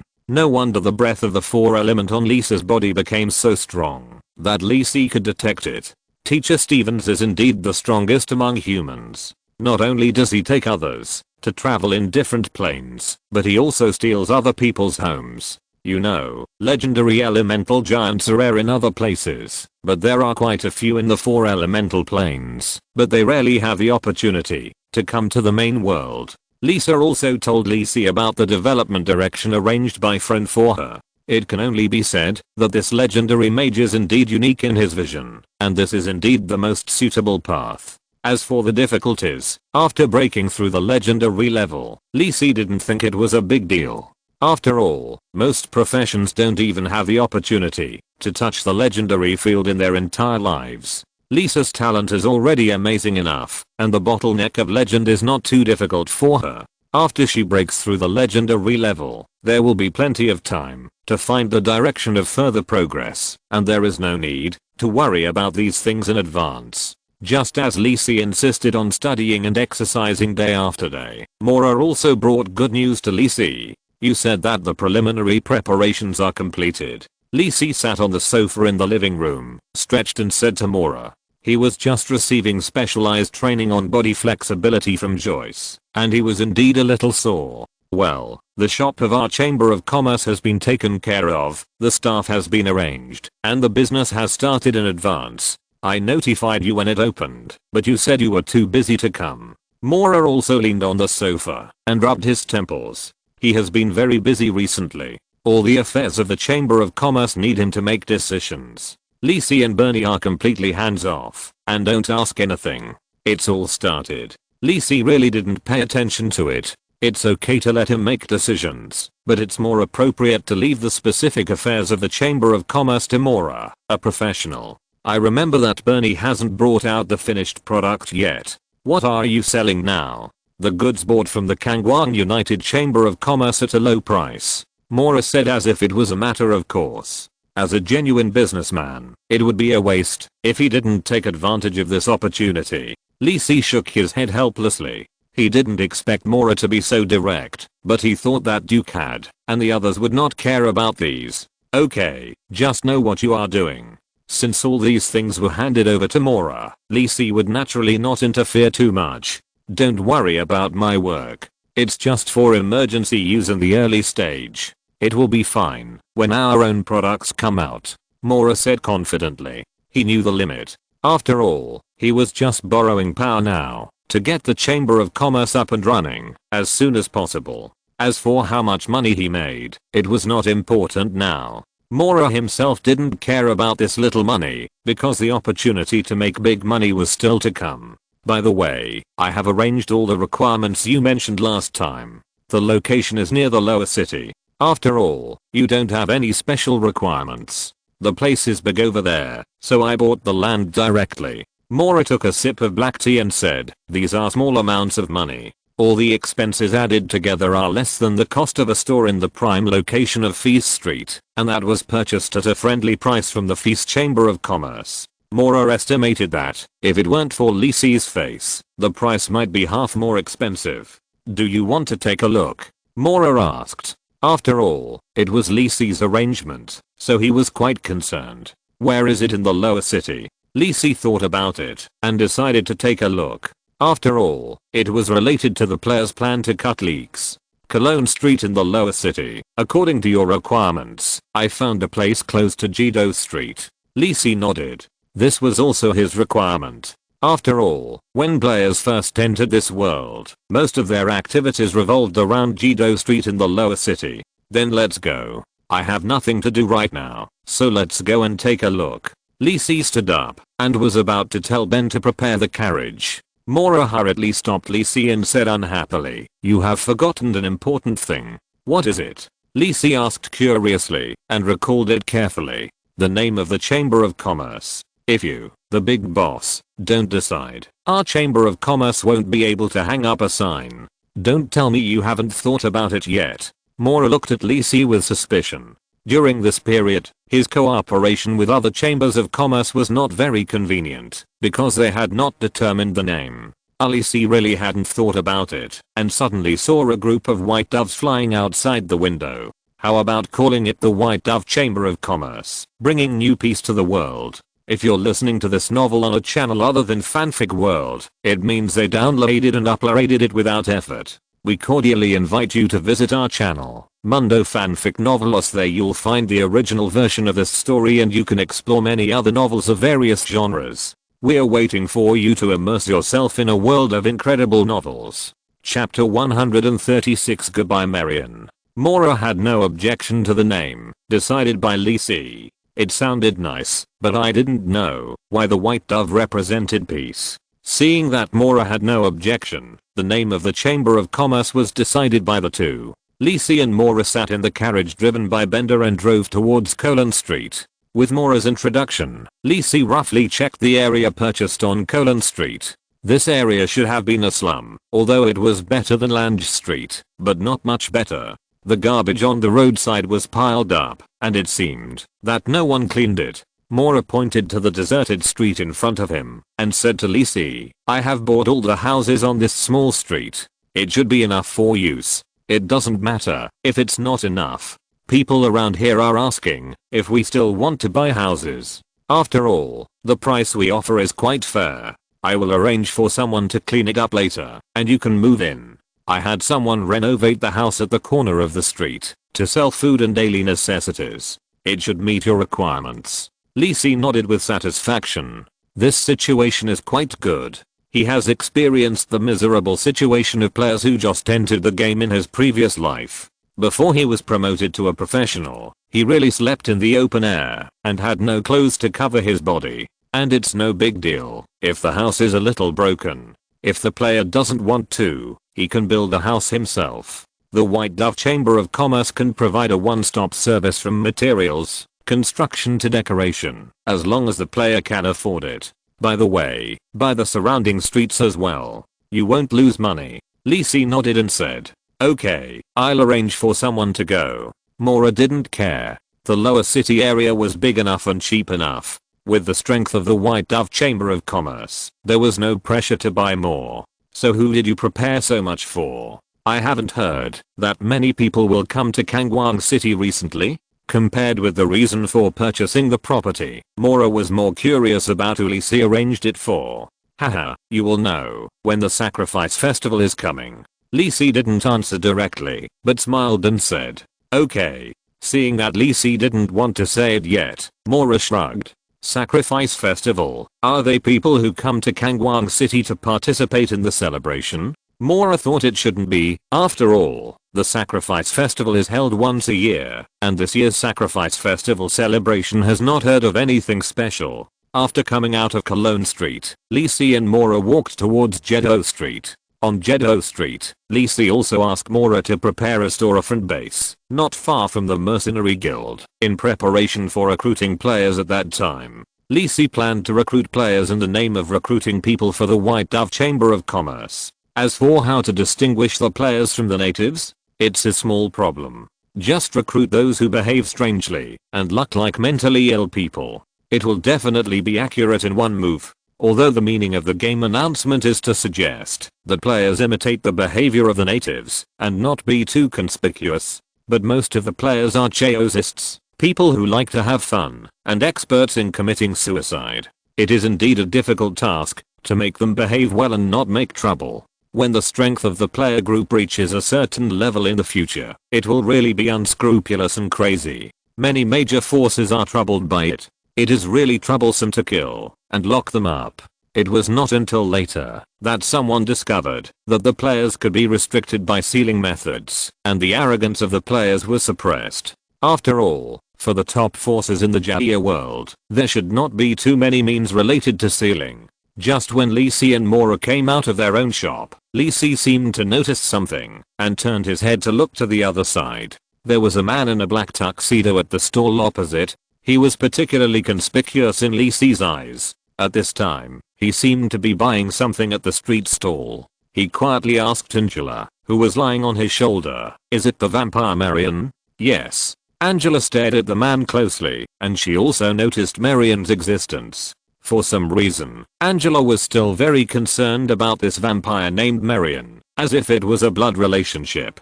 But Angela did not have the idea of actively contacting him. After coming out of the mausoleum, she ate, drank, and slept, which was much more comfortable than before. Angela was very satisfied with her current life, and before the Duke level vampire's heart was consumed, Angela did not have to worry about the speed of her strength improvement. At this time, Marion seemed to have noticed the gaze, turned around and found Lisi. Smiling, Marion walked towards Lisi. Lisi saw this, and he was not worried. Anyway, the dimensional shield in his ring still had the number of uses, so he didn't have to worry about this suspected mentally ill vampire attacking him.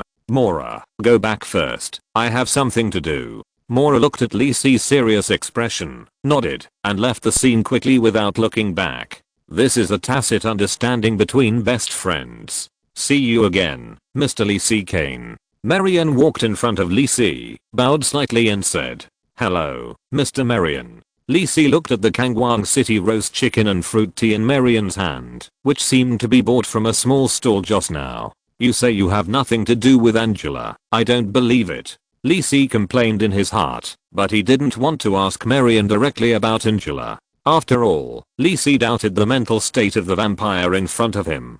Although he looked normal now, he might attack directly, like he did in old Jack's store. I didn't expect you to like these human foods. Lee Si looked at the food in Marian's hand and said meaningfully, this is also my hobby.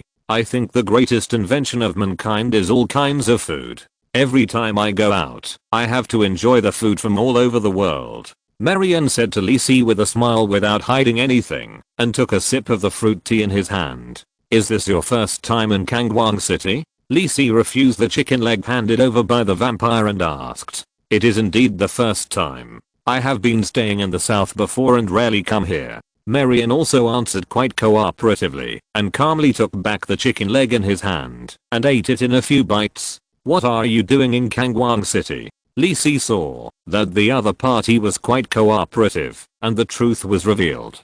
Haha, an adult arranged to find someone. It's nothing important. Marian threw away the garbage in his hand, and a smile appeared on his slightly pale face. Looking for someone. You found someone in Kangwang City, and made such a big fuss, and you showed up in public so unscrupulously? Lee Si was a little speechless, and didn't know how to ask.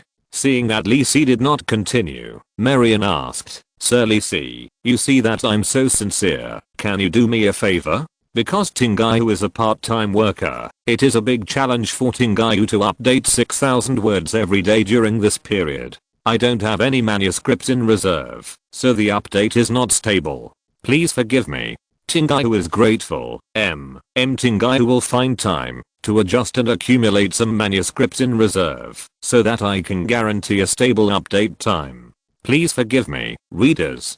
Chapter 137, Blood Clan. I wonder why this vampire is so cooperative, answering whatever I ask. It turns out he is waiting for me here. However, what does he want me to help? Lee Si just reacted and asked uncertainly, Sir Marian, I wonder if I can help you with anything? Just now I said that I came to Kangwang City to find someone. I wonder if Sir Lee Si is willing to help me with this? Marian asked Lee Si for help for a reason. He could feel the breath of legend from Lee Si. The last time Lee Si faced the life-saving method used by that gold-level vampire when he fought for his life was obviously a legendary hand. In other words, there is a legendary strongman behind Lee Si. Then in Kangwang City, this Lee Si Kane should also be quite powerful. With his help, it will definitely be more efficient to find someone. Marian has wasted a lot of time.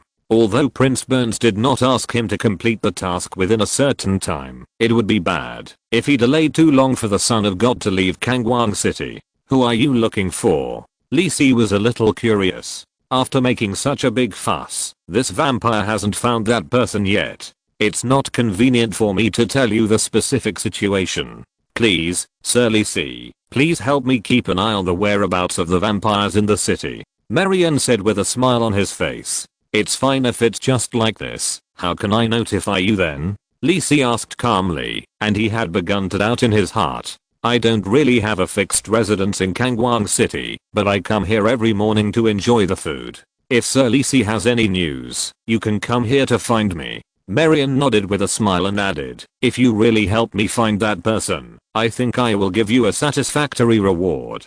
Okay. Seeing this, Lee Si did not refuse. Seeing that Lee Si agreed to the deal, Marian said goodbye and left. Lee Si looked at the direction he was going. He should be going shopping and buying food again. What a strange vampire. Lee Si turned his head to look at Angela lying on his shoulder, and said with a smile, just like you. Without looking for Mora again, Lee Si took a carriage directly back to his mansion.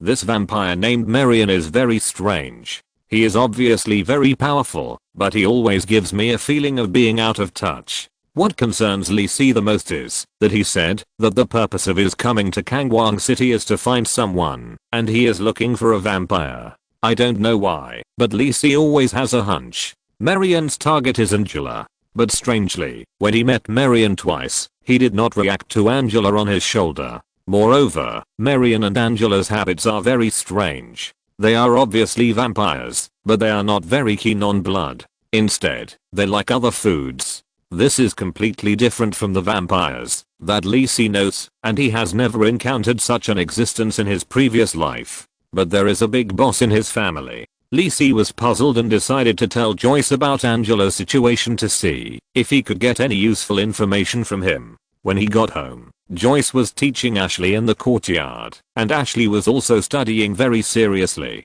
Old Jack's injury was almost healed. After getting through the most dangerous stage, old Jack's self-healing ability as a gold-level strongman came in handy. His body recovered quickly. At this time, he moved a small stool and sat aside carefully to listen. Joyce did not care about old Jack's behavior. He patiently explained to Ashley the precautions of the assassin skill, Shadow Stab, which is a very rare low-level skill that can borrow the power of shadow. Lisi stood beside old Jack and waited for a while. Seeing that Joyce's teaching had come to an end, he asked, "Uncle Joyce, I have something to ask you."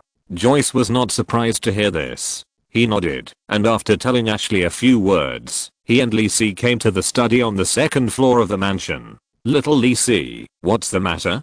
Joyce asked while sitting on the sofa. Since Joyce no longer concealed his identity, the two of them were much more casual when they were together. Although Lisi had proposed it, Joyce continued to work as a housekeeper of the mansion. "I have something to ask you. I met a very strange vampire." Lisi told Joyce about the vampire Marion, especially the suspicion that the vampire Marion was looking for was Angela.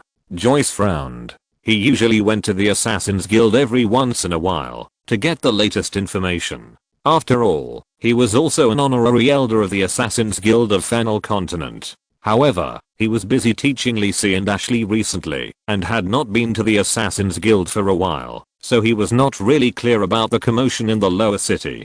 But when it comes to this kind of vampire with strange behavior, he does have some impression. It may be a blood clan. Joyce did not hide it. He did know that there was such a group of strange existences among vampires. Lisi sat quietly, waiting for Joyce to explain this little known secret.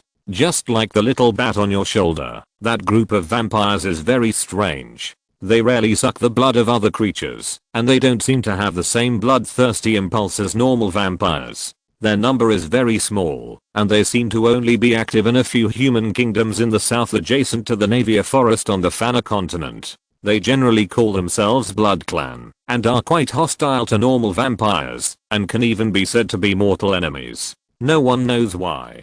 Because this special group of vampires almost never take the initiative to attack other intelligent creatures including humans, they can be regarded as the lawful camp, so the church and the human kingdoms in the south also tacitly recognize the existence of these vampires. Joyce thought for a while, and added, "There is also a saying that, because the blood of this group of vampires is quite pure, some people think that they are the original blood clan that has been passed down, and now most vampires have become bloodthirsty and lustful after being polluted by a certain evil god." Lisi seemed to understand a little, looking at Joyce and asked, "You said that their number is very small. If Angela is also a vampire, is it possible that the vampire came to Brilliant Light City to find her?" Joyce looked at the little white bat lying obediently in Joyce's hands, shook his head and said, "I don't know about this. I don't know why those vampires rarely come into contact with outsiders, so there is rarely any news about them. What should I do?" Lisi was a little undecided. Joyce looked at Lisi's worried look and said with a smile, "Don't worry, can't you just ask him directly? Bring him back when you see him next time. I'm also interested in learning about it." Lisi's eyes lit up when he heard this. "Yes, how could I forget that I can call the parents directly." Chapter 138, Confrontation at the Palace Party. The next day, at the Kane family mansion. After receiving a signal from the boss, Lisi had planned to go to Marion today, but there was an unexpected emergency. The palace sent an invitation to Viscount Kane to attend the celebration party of the Holy Festival held in the Kingdom Banquet Hall tonight. This is a party held in the name of His Majesty the King of the Kingdom of Fez before the Holy Festival every year. The purpose is to receive the nobles from all over the country who come to Kangwang City to participate in the celebration of the Holy Festival. Yes, at the celebration of the holy festival of the kingdom generally requires all the court nobles in Kangwang City to participate, but if the lords and nobles from all over the country want to participate, the kingdom is also quite supportive. After all, being willing to leave the territory and come to Kangwang City to participate in the celebration undoubtedly shows loyalty to the kingdom and His Majesty the King. The kingdom is also willing to publicize and encourage this behavior of the lords from all over the country, showing that the kingdom's control over all parts of the country is still strong. Now that the holy festival is approaching, it is not surprising that the kingdom holds a party. There are several large-scale parties held in these kingdoms every year, and Li Si, as a court viscount, will also receive invitations. Before, the predecessor Li Si rarely participated. After all, in the eyes of others, the Kane family was just so-so, and it didn't matter whether they came or not. However, when those small nobles who were similar to the Kane family were desperately trying to make a living, the Kane family seemed very unsociable. In fact, Li Si wanted to refuse. He didn't want to attend these parties that didn't have much meaning. Wouldn't it be great to hold his own party when he had enough strength? However, this year's invitation was a little different. Under the standard invitation letter, there was also the handwriting of due card, asking him to attend the palace party. His Majesty the King wanted to see this young talent again. Now Li Si had no way to refuse. To be honest, His Majesty the King was very good to him. He had just taken a precious trial card from him not long ago. It was not appropriate to refuse the first invitation to the banquet. After thinking about it, Li Si packed up and prepared to attend this party. I wanted to take Lisa with me, but when she heard that she had to go to a place with so many people and take off her cloak and change into an evening dress, she blushed and refused to go. No matter how I persuaded her, Li Si had no choice but to take Mora with him and let the current head of the White Dove Chamber of Commerce introduce the Chamber of Commerce's enchanted products to the nobles in Kangwang City. By the way, Master Deha and Berna's research is nearing completion, and it would take longer according to their estimates. However, Deha once mentioned this problem when he asked Fran for advice. The legendary wizard helped optimize it after a little thought, which greatly saved time and reduced the difficulty of burning the combined magic pattern. It can only be said that he is worthy of being a legendary wizard. The first enchanted product developed now is the magic air conditioner. Master Deha and Bernie are still studying the addition of cleaning and other functions. It is expected to take a while to complete, but it does not prevent Mora from advertising and blowing up his reputation first. Li Si was thinking about changing his name, but after thinking about it, he decided to call it a magic air conditioner, since it has the ability to adjust the air. In the evening, in the banquet hall of the royal palace, many young nobles had arrived in the banquet hall long in advance and were looking around to see if there were any important people worth talking to. As for the well-dressed noble ladies, they didn't have such complicated thoughts, and their eyes wandered among the men at the scene. Every banquet held in the royal palace is a good opportunity for them to find their loved ones. And now, many of them are looking at Li Si and Mora. Li Si and Mora both wore black men's suits tonight. Their handsome and energetic appearance made these noble ladies blush. They whispered something in private, but they didn't dare to take the initiative to come forward. "You are very popular." Mora poked Li Si with her arm and said with a low smile while stepping on the soft crimson carpet. As the second young master of the Golden Vine Flower Chamber of Commerce, Mora is naturally not bad. When he is dressed up, he is completely a handsome and pretty boy. Otherwise, how could he have lived such a ridiculous life before? As for Li Si, he has a handsome face and a heroic spirit between his eyebrows and eyes. What is more rare is that kind of imposing aura. In the eyes of those noble ladies, he is like a crane standing out among chickens. They don't even dare to take the initiative to approach him and talk to him. Li Si has no choice. Since he changed his job to an arcane master and his strength has been continuously improved, he naturally has such an aura. Unless Li Si uses some skills such as breath shielding and transfiguration, Li Si doesn't want to spend this energy to attend a banquet. Besides, this is also good. Li Si is not interested in these beautiful women. I dare say that if you take the initiative to pull someone away tonight, they will definitely not refuse. Haven't you seen the eyes of those ladies who usually think highly of themselves? Their eyes are straight when they look at you." Mora joked with a smile. He also found that the aura of his best friend has been getting stronger and stronger recently.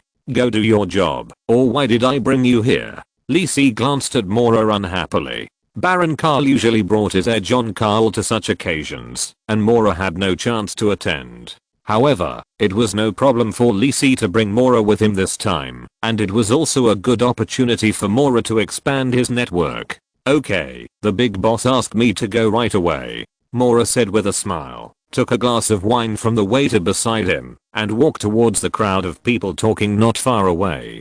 "Go ahead, look how handsome he is. I'm already engaged, why don't you go? I see your face is red, are you shy?" "Oh, Sister Mitna, stop making fun of me, please help me ask first. Whose family is this person from? I don't have any impression of him at all." "The one standing with him just now is the second son of the Carroll family. Could it be that one?" "Who is it?" "Stop playing dumb. The one from the Kane family, the head of the family who rarely attends banquets. I seem to have an impression of him. That one's family." "Don't talk nonsense." The companion quickly stopped the man from continuing to talk and reminded him, "Don't you know that he has been accepted as a disciple by His Excellency, Flame of Judgment? Are you still talking nonsense here? Is that true?"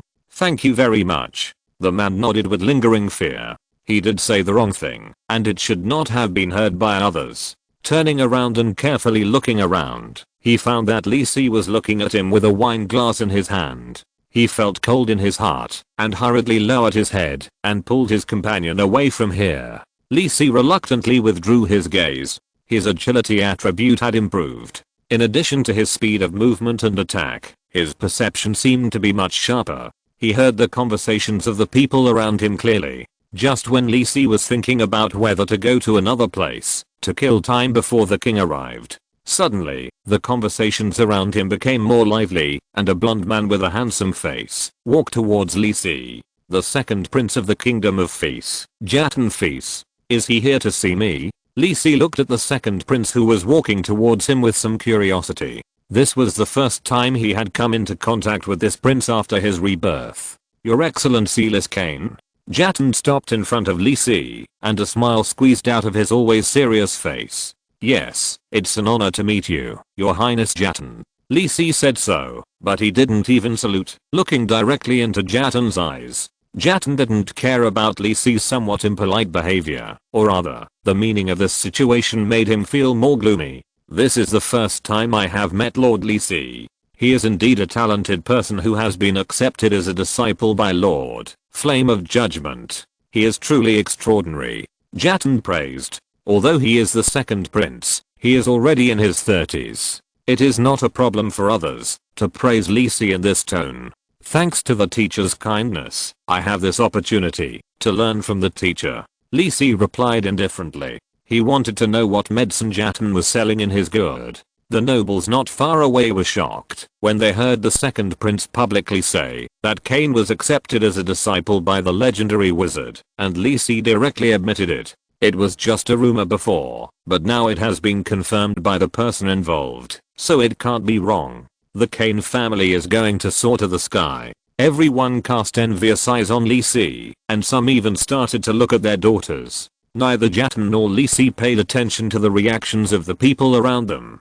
Jatan continued, "It's all because Mr. Lisi is good enough. Mr. Stevens has a very picky vision." "Yeah." Lisi agreed directly, and did not respond in any other way. Lisi's reaction almost made Jatan unable to cope. He took a deep breath and said, "I wonder if I will have a chance to invite you to a private gathering after the banquet. Sorry, I have something to do later." After the blunt refusal without giving any face, Lisi's eyes showed a hint of amusement. He probably guessed what the second prince wanted to do. Want to negotiate peace. Lisi could only say that Jatan was overthinking. He was not a kind person who could forget all grudges with a smile. "Regret, what did you do earlier?" Jatan could not help but swallow the rest of his words. Lisi's bad attitude seemed to indicate something. Logically speaking, even if Lisi had been accepted as a disciple by a legendary wizard, he would not treat a prince of a kingdom with such an attitude. After all, he was not a legendary wizard. It seems that Lisi already knows something from Camus. Without time to think about it, Jatan already knew that he was in trouble. If he only knew that he was secretly testing the probe against him, it would be fine. If Lisi knew more plans, it would be very tricky. The chance to seal it up fundamentally was gone. Jatan took a deep breath, tried his last effort, and said solemnly, I don't know if there was a misunderstanding between you and me before, Lisi, but I promise that this was not my intention. If possible, I'm willing to pay a certain price in exchange for your forgiveness. Lisi was a little bored. If it was just like this, there was really no need to continue the conversation. Although Lisi didn't plan to talk at first, he shook his head and said, there is no misunderstanding. I have admired His Royal Highness the Second Prince for a long time. Just when the Second Prince was about to say something, Duke Hard came over. Fuchsis didn't give Jatan a good look and said directly to Lisi, Viscount Kane, let's go. His Majesty is waiting for you. Seeing the leader of the court nobles, Duke Hard, the slightly noisy crowd around suddenly quieted down, staring at Lisi and Jatan. They seemed to feel that the atmosphere was not right. Did the upstart Viscount Kane seem to be at odds with the Second Prince? Lisi nodded and saluted Duke Hard and followed Duke Hard to leave. Before leaving, Lisi seemed to suddenly remember something, turned his head, and said to Jatan, goodbye, Your Highness Jatan, I wish you all the best. Jatan looked at Lisi's figure going away, and his expression finally lost its previous calmness. Lisi's half smile and meaningful words gave him an ominous premonition. Shaking his head, Jatan forced this thought down, turned around and smiled and talked with the nobles around him. At this point, there is no point in saying more. All plans have been arranged, and he has no chance to regret. Jatan also calmed down. Since he made that decision, he was naturally prepared to face any consequences. Lisi did not take Jatan to heart. He followed Duke Hader to the reception room on the side of the banquet hall. The king, dressed in luxurious clothes, was already sitting on the sofa waiting. Lisi is here, sit down. Morton saw the two people coming in, and said with a smile. After Lisi saluted respectfully, he sat on the sofa beside him. I heard that you were accepted as a disciple by Fran. Congratulations. King Morton's tone was obviously much gentler than the last time he saw Lisi, and he was as kind as Lisi's elder.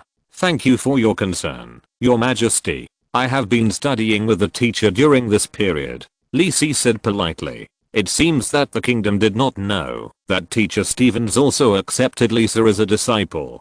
But it is true that Lisa has left the academy for a long time, and her identity card should have been sealed. The more Morton looked at Lisi, the more satisfied he was.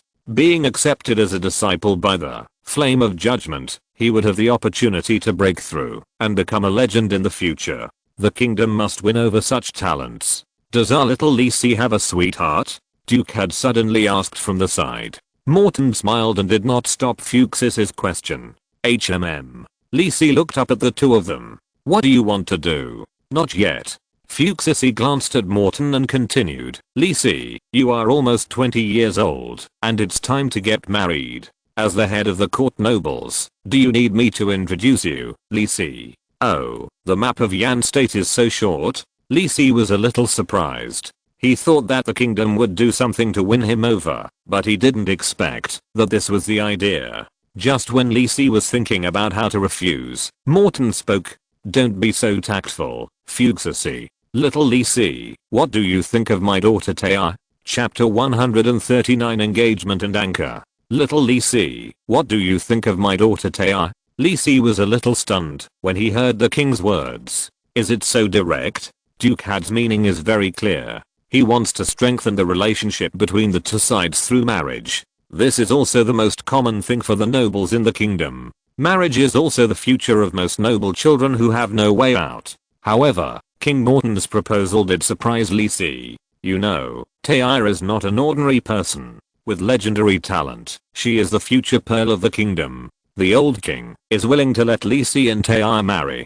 The price paid is really not small. In the eyes of the old king, this is actually a good deal.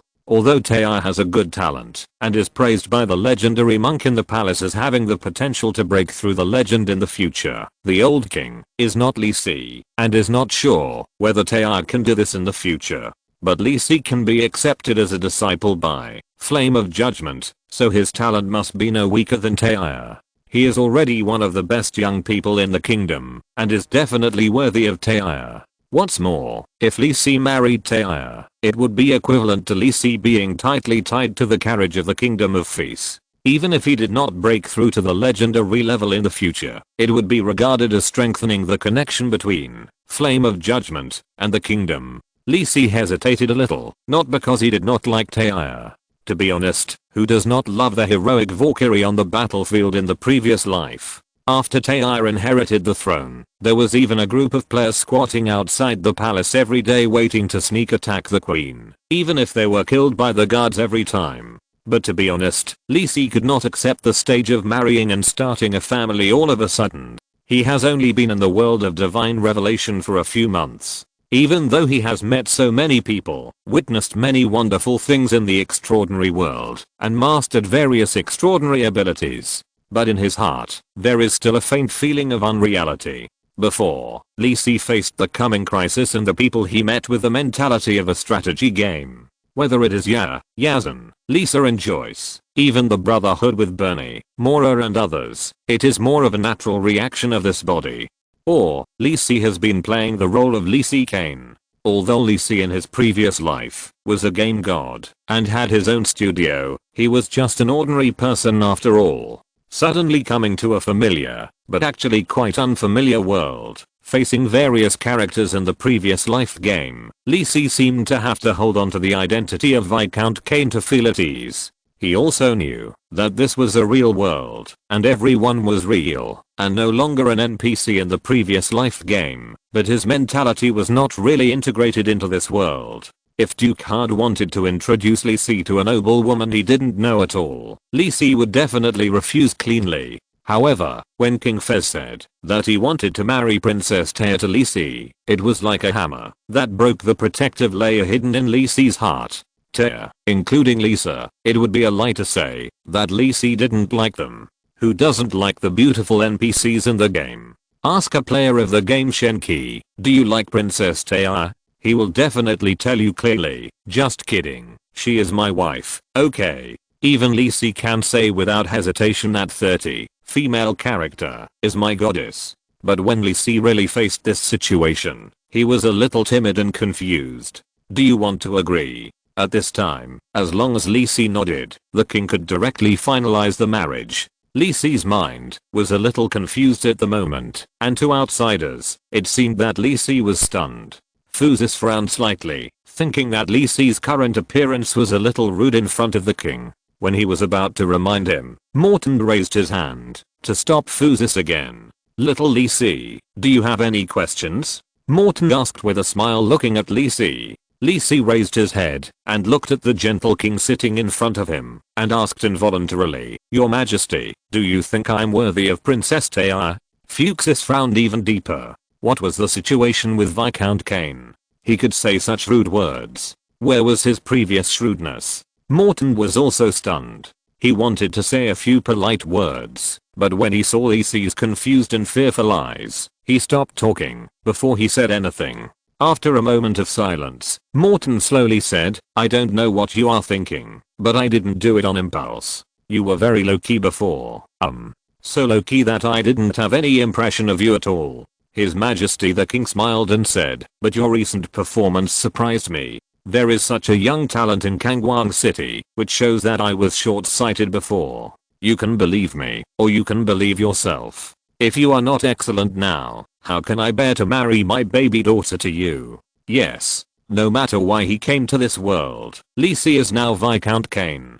In the previous life, Viscount Kane would die in an assassination on the Feast of the Holy Sacrifice, but Lee Si was sure that his future would be different. Moreover, not only Viscount Kane, but King Fez in the previous life would never marry Taya to Viscount Kane. Angela would die in the crusade of the Golden Lion Knights, instead of being lazy and happy as she is now. Lisa would still stay in the library honestly, until Viscount Kane was assassinated. Mora was the same, wasting her time in a drunken stupor. Unknowingly, I have changed the fate of many people. Lee Si showed a trace of relief on his face, just like a traveler in the desert who finally found an oasis, and seemed to have found the real anchor point connecting him to the world. Fuchsis looked at the two people in front of him with a confused look. What kind of riddle was this? Morton didn't actually know what happened, but looking at Lee Si's firm eyes that wiped away the haze, he couldn't help but smile. So, have you made a decision, Viscount Kane? Thank you, Your Majesty, for your kindness, but my teacher and the elders of my family have told me to devote my energy to cultivation recently, and I may not have the energy to focus on personal feelings in the short term. Lee Si bowed his head and answered respectfully. This was a decision made by Lee Si after careful consideration. As a modern man, he did not like the feeling of arranged marriage. If Lee Si really wanted to marry Taeya, he would have to propose to Taeya in person. That's a pity, Morton said regretfully, but the smile on his face did not diminish at all. Your Majesty, I'm really sorry, I have to leave first. Lee Si bowed and stood up to leave the reception room. Chapter 140, Her Royal Highness's Decision. Your Majesty, is that all? Fuchsis was a little confused. Although he had wanted to help Yazan get married with Princess Taeya before, he gave up the idea after a long talk between father and son last time. After Morton asked him to explain the matter this time, he really felt that it was very suitable and would be of great benefit to the kingdom, so he took the initiative to remind Lee Si. Haha, young people have their own ideas. It's better for us old guys to not interfere. Anyway, the meaning has been made clear. Morton waved his hand indifferently and said with a smile. He picked up a piece of strawberry cake from the dessert stand on the table and tasted it. Why does it seem that His Majesty the King doesn't care at all and even seems to be in a good mood? Fuchsis was a little puzzled, but it was not convenient to ask. But Fuchsis was silent, and Morton took the initiative to say, tell me, who is the elder that Lee Si mentioned just now? Is there such a thing? Fuchsis's mind was completely attracted by the strange atmosphere just now, and he didn't have a deep impression of this sentence. After thinking for a while, Fuchsis said, as far as I know, there should be no other members of the Kane family except Lee Si. As for the elder he mentioned, I'm not sure. Haha, if it is really as I guessed, it would be interesting. Besides, little Lee Si didn't say he didn't want to, right? Morton said with a smile, leaning on the soft sofa and preparing to have a good rest for a while. After all, the banquet later would be quite energy consuming for him, an old man. Now, little Taeya should be waiting outside the door. Young people make their own decisions, but it doesn't mean that there can be no other factors affecting them. Morton was thinking with a smile in his heart, but his face remained calm. As Morton expected, as soon as Lee Si went out, he saw a woman in a black lace evening dress standing by the window in the corridor. The carefully groomed fiery red hair fell softly on the side of her neck, her shoulders were cut, her waist was as thin as a willow, and her slender figure was outlined vividly by the carefully tailored evening dress. Her eyebrows were like emerald feathers, her skin was like white snow, and a small golden gem hung on her forehead, which was embellished just right. Her beautiful face was even more charming under the slightly dim light in the corridor. Among the people Lisa had seen, it seemed that only Lisa was comparable to her. And unlike Lisa, Lisa was very familiar with this face. Taeya face. Although she was still a little immature compared to the queen who was a legendary warrior, her extraordinary demeanor had been fully revealed. This was the first time Lisa had seen Taeya's true appearance after his rebirth. Before, she had relied on magic props to cover it up. Lisa stared at Taeya blankly, with nothing left in his mind. Urgent. Help. If I regret it now, is it too late to go back and agree to the marriage with the king? Taeya looked at Lisa standing there staring at her. A blush climbed up her fair neck, and she walked to Lisa and stared at him angrily. This morning, her father sent someone to call her to the kingdom and told Taeya that he was going to discuss the engagement with Lisa tonight and ask her opinion. If it was in the past, even if she respected her father, Taeya would not agree to this engagement. But this time, for some reason, Lisa's handsome face appeared in her mind, and she was silent for some reason, and did not directly reject the king's proposal. Morton smiled and said that he knew and asked Taya to dress up and wait in the corridor at night. As a result, Taya, who was waiting in the corridor, did not hear her father's call, but saw Lisi walking out alone. Taya already knew what happened in her heart. She was relieved, but seemed a little disappointed. Not knowing how to react, she looked at Lisi's stunned look and felt a little proud, so she walked straight to Lisi and stared at him pretending to be angry. Lisi rubbed his face, looked at Taya's gorgeous grey-purple eyes, and said with a smile, "Jada? HMM." Taya snorted playfully and looked at Lisi fiercely. "You are so beautiful tonight. I'm stunned." Lisi gave a thumbs up and gave a very straightforward compliment. Taya, who had been pretending to be angry to cover up her shyness, could no longer hold back and laughed. The two of them tacitly did not talk about what happened in the reception room just now, nor did they ask why Taya had changed her appearance. They walked slowly forward in the empty corridor shoulder to shoulder. "Are the others in the banquet hall?" Lisi said with a smile, looking at Taya with his head tilted. Lisi, who had just clarified his own existence and truly began to integrate into this world, looked at the Bloodrose princess in front of him and felt very strange in his heart. Not to mention that this person was almost his engagement partner. "Father will be here soon. We all want to show our faces to His Majesty the King. Who would hang around here like us?" Taya walked with her skirt lifted slightly. She looked different from the spoiled little girl in the adventure group villa. She looked more mature and mature. "Do the Lunbus know?" Lisi chatted casually. He was also a virgin in his previous life and tried his best to find a topic. Taya glanced at Lisi, raised her white chin slightly and said, "I didn't tell them, but they almost know that I'm not ordinary." Lisi scratched his head, not knowing what to say. "I can't just say that I just rejected your engagement." Taya looked at the silent Lisi and asked, "Will you return to the adventure group in the future?" Lisi thought about it, shook his head and said, "Probably not. The time for studying with the teacher is tight. I still have a lot of things to do in the future, so I may not have time to adventure together." Lisi, who has broken through the silver level, has the strength to explore some of the secrets in his past life memories. After completing the initial integration of players and arcane research, Lisi may leave Kangwang City. For this reason, he has even determined the plans and destinations for subsequent travel adventures. Taya was silent for a moment and made a decision in her heart. She approached Lisi, gently stretched out her right hand to hold his arm, and her beautiful body pressed against Lisi. Feeling this warm touch, Lisi looked at Taya in surprise, wondering why the princess suddenly made such an intimate move. "What are you looking at? If you don't go to the party, it will be too late." Taya raised her head and looked at Lisi, as if it was a matter of course, but her increasingly rosy cheeks and trembling little hands revealed the little nervousness in her heart. "Then let's go." Lisi smiled and walked towards the banquet hall with Taya, looking even more excited. Tingai, who is a novice and may not be very good at emotional scenes. I don't know what everyone thinks, but there may not be too many emotional scenes in the future. But I still like Taya and Lisa. Chapter 141, Son of God. The next day, at the Kane family mansion.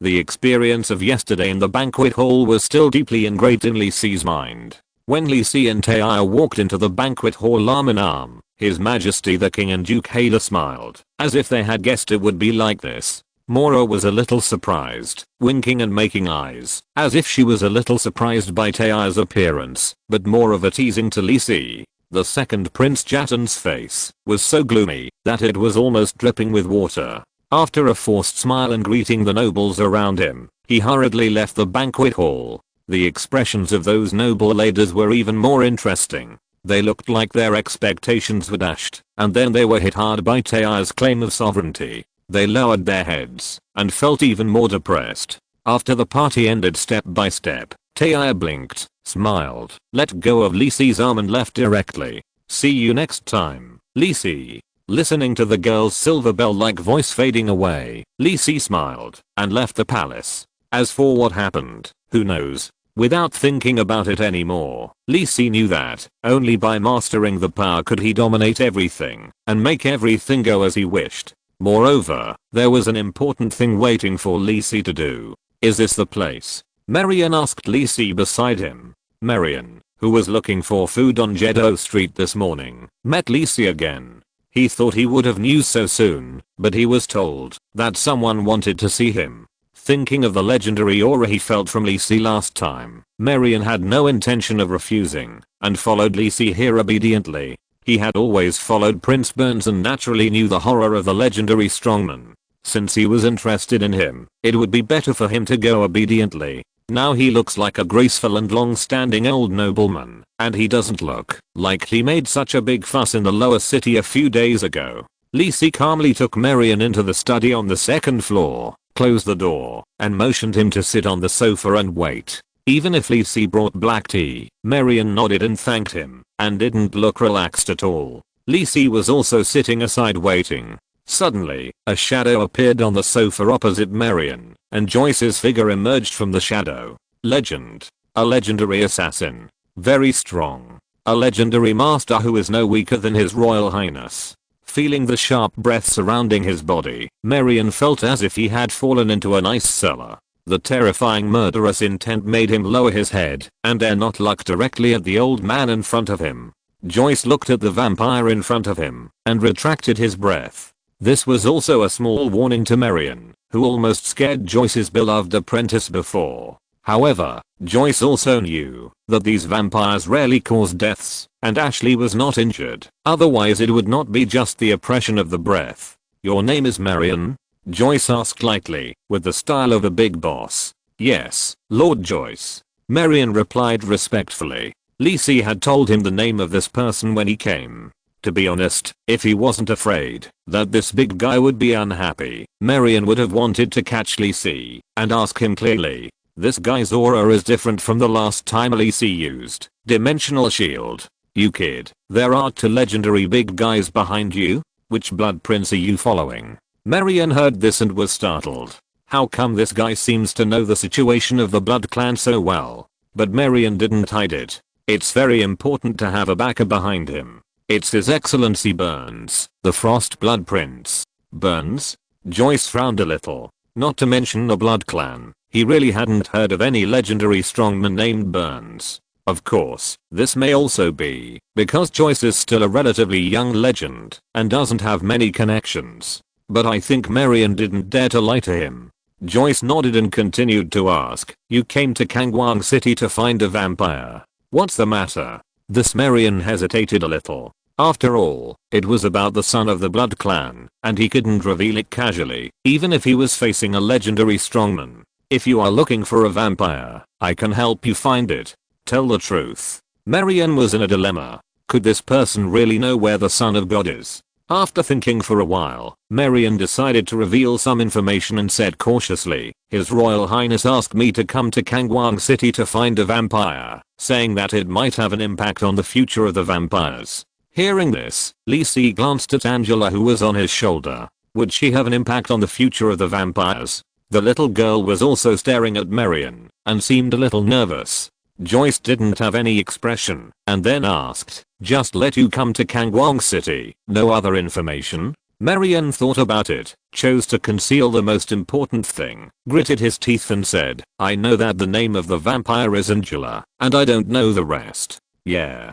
Joyce was silent for a moment and stretched out his hand to Angela. A dark grey airflow suddenly appeared on Angela's white body, circling her body for a week, and flew towards Joyce, merging into his raised hand. HMM. As soon as the grey airflow left Angela's body, Marion immediately felt a pure breath of blood in the room. This must be a vampire. Marion turned his head to look at the source of the breath, and found that it was the little white bat that had been lying on Lisi's shoulder. His face was a little distorted. This little guy is the Son of God. He had seen this little bat several times before. Why didn't he feel it at all? Lisi saw the scene when Joyce took a grey airflow from Angela. So, Marion didn't notice Angela several times before. Was it because of the influence of the means Joyce left on Angela? Marion calmed down. This situation was beyond his expectations, which made him, who had always been a little jumpy, feel a little excited. After respectfully saluting Joyce, Marion said to Angela, who was still lying on Lisi's shoulder, "Lady Angela, is it convenient to talk in private?" "Lady Angela." Lisi remembered the name Marion in his heart, but did not say anything to stop Angela. It was all up to the little bat to decide. The little white bat scratched its head with its little claws and flew up. With a flash of light, Angela turned into a white-haired little girl again, wearing a dress made of magic power. She stood on the ground with her head raised and said, "No need to be so troublesome, just talk here." Looking at Angela like this, Marion didn't understand why the Son of God was so familiar with these people, but since that was the case, there was no other way, so he said respectfully, "Sir Son of God." Chapter 142, Cain's Divine Power. Lord Son of God, Lord Burns asked me to come and greet you. Please return to Frostblood Castle. Marion said to Angela respectfully. He had discovered that Lord Son of God and Lisi were very close, and he probably wouldn't hide anything from him. In that case, he might as well be honest. Who is Burns? The little white-haired girl looked at Marion and asked curiously. Looking at Angela's expression, Marion seemed to have guessed something and said, Lord Burns, Prince of Frostblood, is a legendary vampire and the one favored by the ancestor Cain. This time, I have received the will of Lord Cain, who ordered me to come and find you. The one favored by the ancestor? Angela was a little confused, but continued to ask, then why do you call me the Son of God? Lord Burns received the oracle of Lord Cain, and told you, that you are Lord Cain's Son of God. Then what does the Son of God do? Angela looked like she didn't understand anything, and Marion explained helplessly, the Son of God is a person who possesses the blood of God, and can inherit some of the power of God. There are very few such people. You are the son of Cain. Lord Cain hasn't had a son of God born for many years. Am I the son of God? Why don't I feel that there is anything special about me? Angela lowered her head and turned around, looking at her small body. That's because you haven't awakened Lord Cain's power. In fact, it stands to reason that when you haven't awakened your power, you are no different from ordinary vampires, but I don't know why Lord Cain directly designated you this time. Marion explained patiently, and Lisi, who was standing by, seemed to remember something. When Lisi and Angela first met in Maguire's Mausoleum of Death, in order to gain Angela's trust, he recited Cain's honorific name. Could it be that Cain noticed Angela at that time? Otherwise Cain should have sent someone to pick Angela up, and would not let her be attacked by the Golden Lion Knights. Then how do I awaken? Angela asked curiously. You and I will go back to Lord Burns, and the Lord will arrange an awakening ceremony for you. Where is that Lord Burns? Angela didn't know the so-called Burns, but it sounded like he should be a senior of the vampires. In the Kingdom of Bolin, south of the Kingdom of Feast. Wow. The Kingdom of Bolin, isn't it right next to the Navia Forest of the Elves? So far away. Lisi thought in his heart, but did not speak. It would be better to let Angela make her own decisions on these matters. But I don't want to go. Angela thought for a while and said she felt that her current life was very comfortable and didn't want to leave Lisi. Marion was a little embarrassed, but fortunately Lord Burns had other instructions. Raising his right hand, a scarlet blood red light appeared in Marion's palm. Just looking at it, Lisi felt in a trance that he was in a pure blood red ocean and had no idea of resisting at all.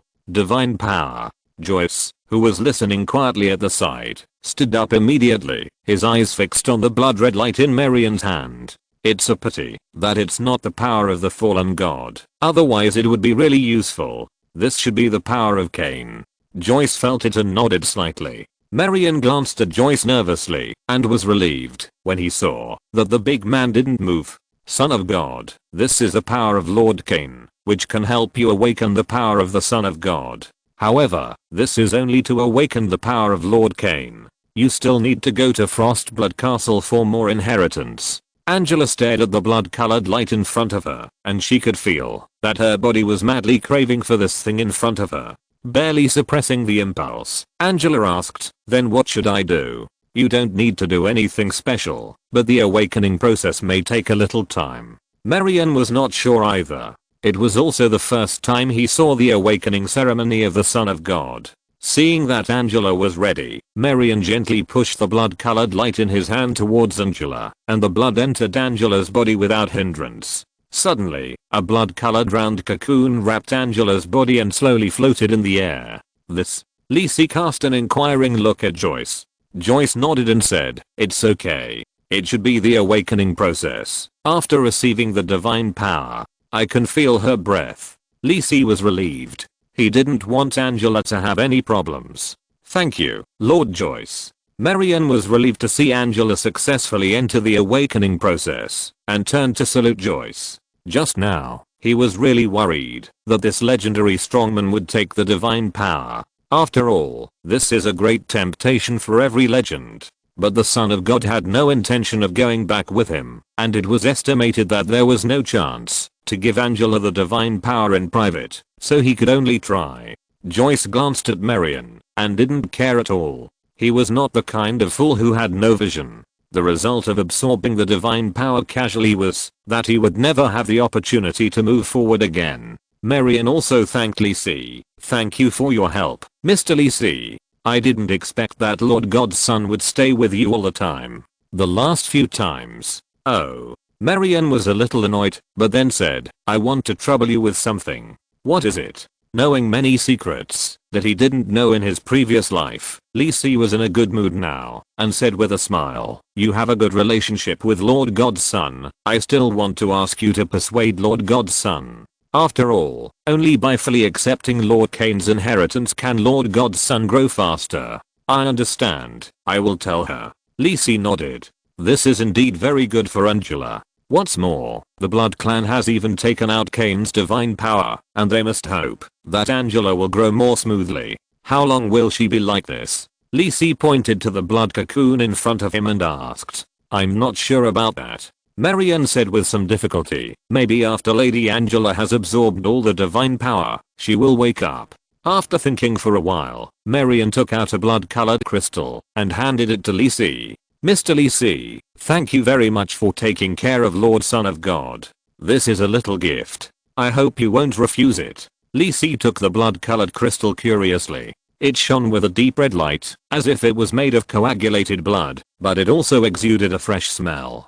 Blood crystal, top quality, the blood essence condensed by the legendary vampires. After use, it can increase the user's physical strength without side effects. Effect. After use, increase basic strength points by 30 points and basic endurance points by 30 points.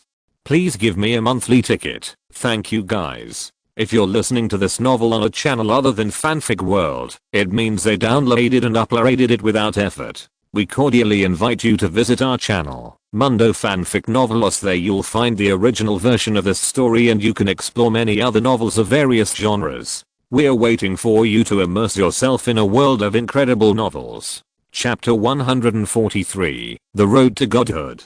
Good stuff. Lisi looked at the crystal in his hand and his eyes lit up.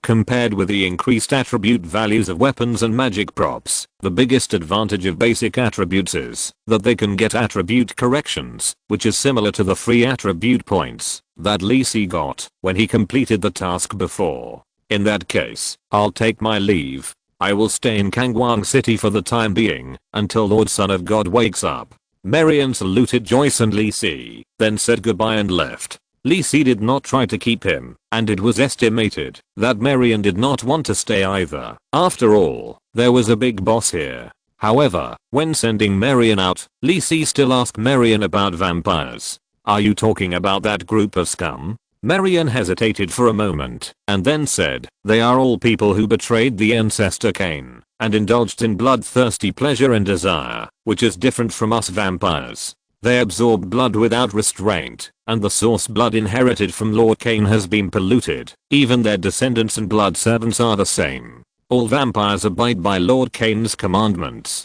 The consequence of indulging desires is to destroy themselves. As for what happened in the past, and why they betrayed Lord Kane, I don't know. That was a long time ago. Maybe Lord Burns would know. After all, that person has been following Lord Kane since he was born. And I'm only more than 300 years old, still very young." After Marion told Lisi some unimportant information, he turned and left. He urgently needed to buy some sweets to soothe his frightened little heart. Just now there, he really felt a hint of murderous intent from Joyce. Lisi, who got the information, returned to the reception room, where Joyce was still sitting. "Little Lisi, sit down. I just happen to have something to tell you."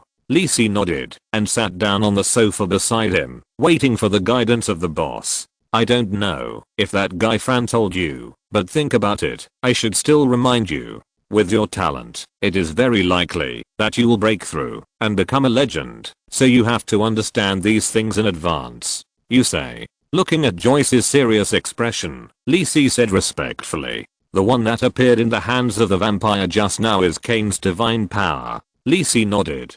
Just now, he felt the magnificent power from the red light, and the status was extremely high.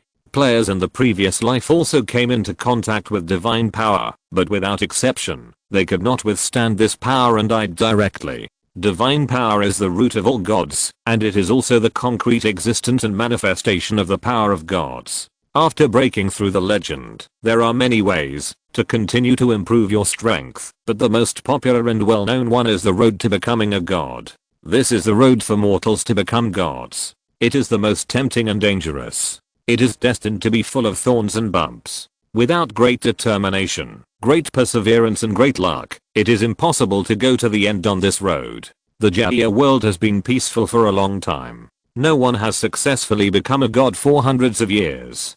Joyce shook his head and said, but there was a trace of yearning in his eyes. After all, becoming a god means endless life and incomparable power. Lisi nodded. Although he didn't know about the road to becoming a god in his previous life, someone succeeded in becoming a god in the later part of the plot, but he was just an aborigine. In other words, it was a very cruel and tragic chaotic world. Even gods could fall, and naturally someone successfully ascended to the throne. There is no need to say these things. After all, you are still too far away, little Lisi. Joyce said with a smile, raised his teacup, and took a sip. But there are some things you should pay attention to. That is the legacy of the gods. You had the breath of gods on you before. You have received gifts from gods, right? Lisi nodded. He didn't expect Joyce to know so much. I have been blessed by the elf goddess Fenrir, and I have also received a magic item containing the power of gods. Well, good luck.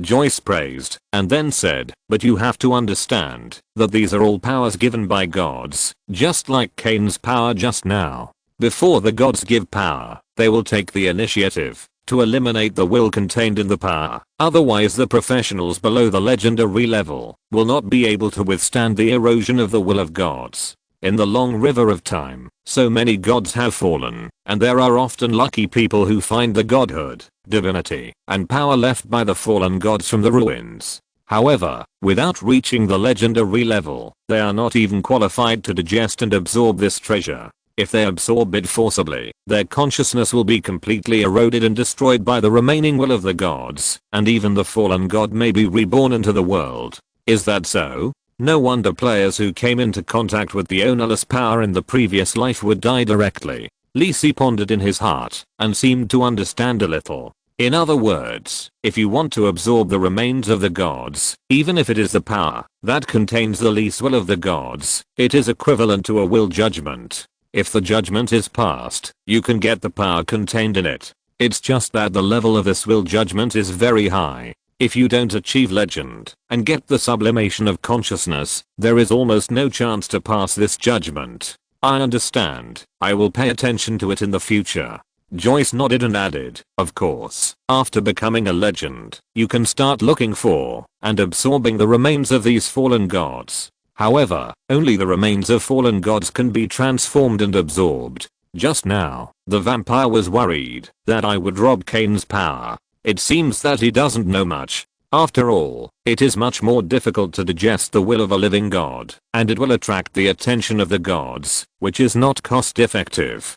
But, Joyce seemed to have thought of something, and a strange smile appeared on his face. What's wrong, Uncle Joyce? Lisi asked curiously. I guess the situation of Kane, the ancestor of the Blood Clan, may not be good. Joyce touched his chin and pondered, with a gleam in his eyes. It is quite rare for gods to bestow divine power through the arrangement of people by the gods.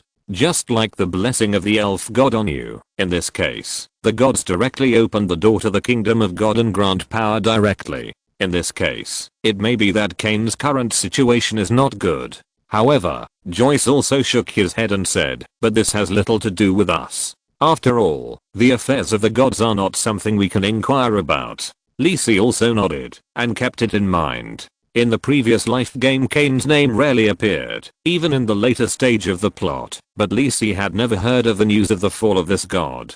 Please give me a monthly ticket. Thank you big guys. Thanks. Chapter 144 Divine Revelation game is now open. October 7th. China, Shenqi. Liu got up early, washed up, and began to check the various supplies prepared in advance, including mineral water, instant food, etc. It has been a long time since I felt so eager for a game. Liu sighed in his heart. In order not to lie in bed, he even set 10 alarms today, just to enter the Shenqi game on time. During this period, with the promotion of the game, the popularity of the Shenqi game has been rising steadily, or it can be said to be explosive. This is the first time that such a high degree of simulation and reality has appeared. Almost all gamers want to experience this epoch-making game, so the first batch of game helmets released were quickly snapped up. Now there are endless posts in the player forum to purchase the Shenqi game helmet. The most exaggerated purchase price has been raised to 30,000, but there are not many people willing to make a move. Liu is very glad that he can buy a game helmet so early, and he doesn't have to wait for the release of subsequent game helmets. I think he was quite foresighted at that time. When it was almost 9 o'clock, Liu packed up and got ready. He put on his helmet and got ready to lie on the bed. Under the guidance of the game helmet, his consciousness entered the waiting plane. Looking at the countdown hanging in the air, Liu entered the game forum and started to browse. Players can directly enter the player forum in the game. Looking at the rapidly refreshing posts on the forum, countless players are anxiously waiting for the start of the game. Some players posted that they would live broadcast the game development, and some people who were not willing to give up were even asking for game helmets at high prices. Seeing the countdown in the air return to 0, Liu was shocked. It's coming. The game Shenqi is officially launched. Acquiring player data acquisition completed. The 1.0 version of the game Shenqi is launched. Please be prepared. Because Liu had already set his player information in advance, including name, gender, professional talent, etc. He even repeated the face pinching link countless times, so that he could enter the game as soon as possible. The dazzling light lit up, and when Liu opened his eyes, he was already on a medieval European style street. There was a group of people wearing simple clothes around, all looking around with curiosity, as if they were full of expectations for this new game world. Are we entering the game now? Fuck, it feels just like the real thing. This sky, this water, this air, so damn real.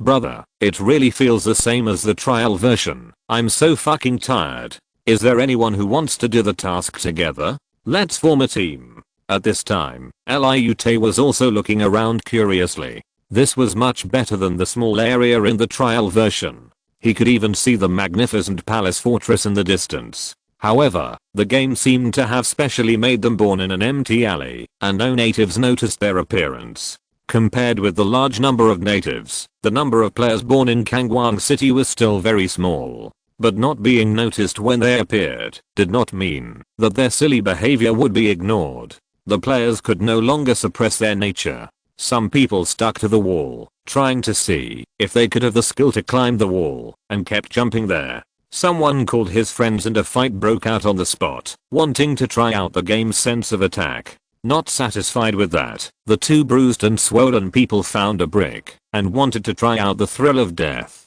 Someone touched his body for a long time and finally took off only the outermost layer of clothes. He beat his chest and stamped his feet in grief and anger, shouting, "Damn game company, you have the technical ability, why don't you let me take off my pants?" Okay, this is another person who doesn't read the player announcement. It said that I can't take it off. Liu looked at the person kneeling on the ground speechlessly and suddenly found that a pretty player lady walked up to him. "It's okay, you can change your account.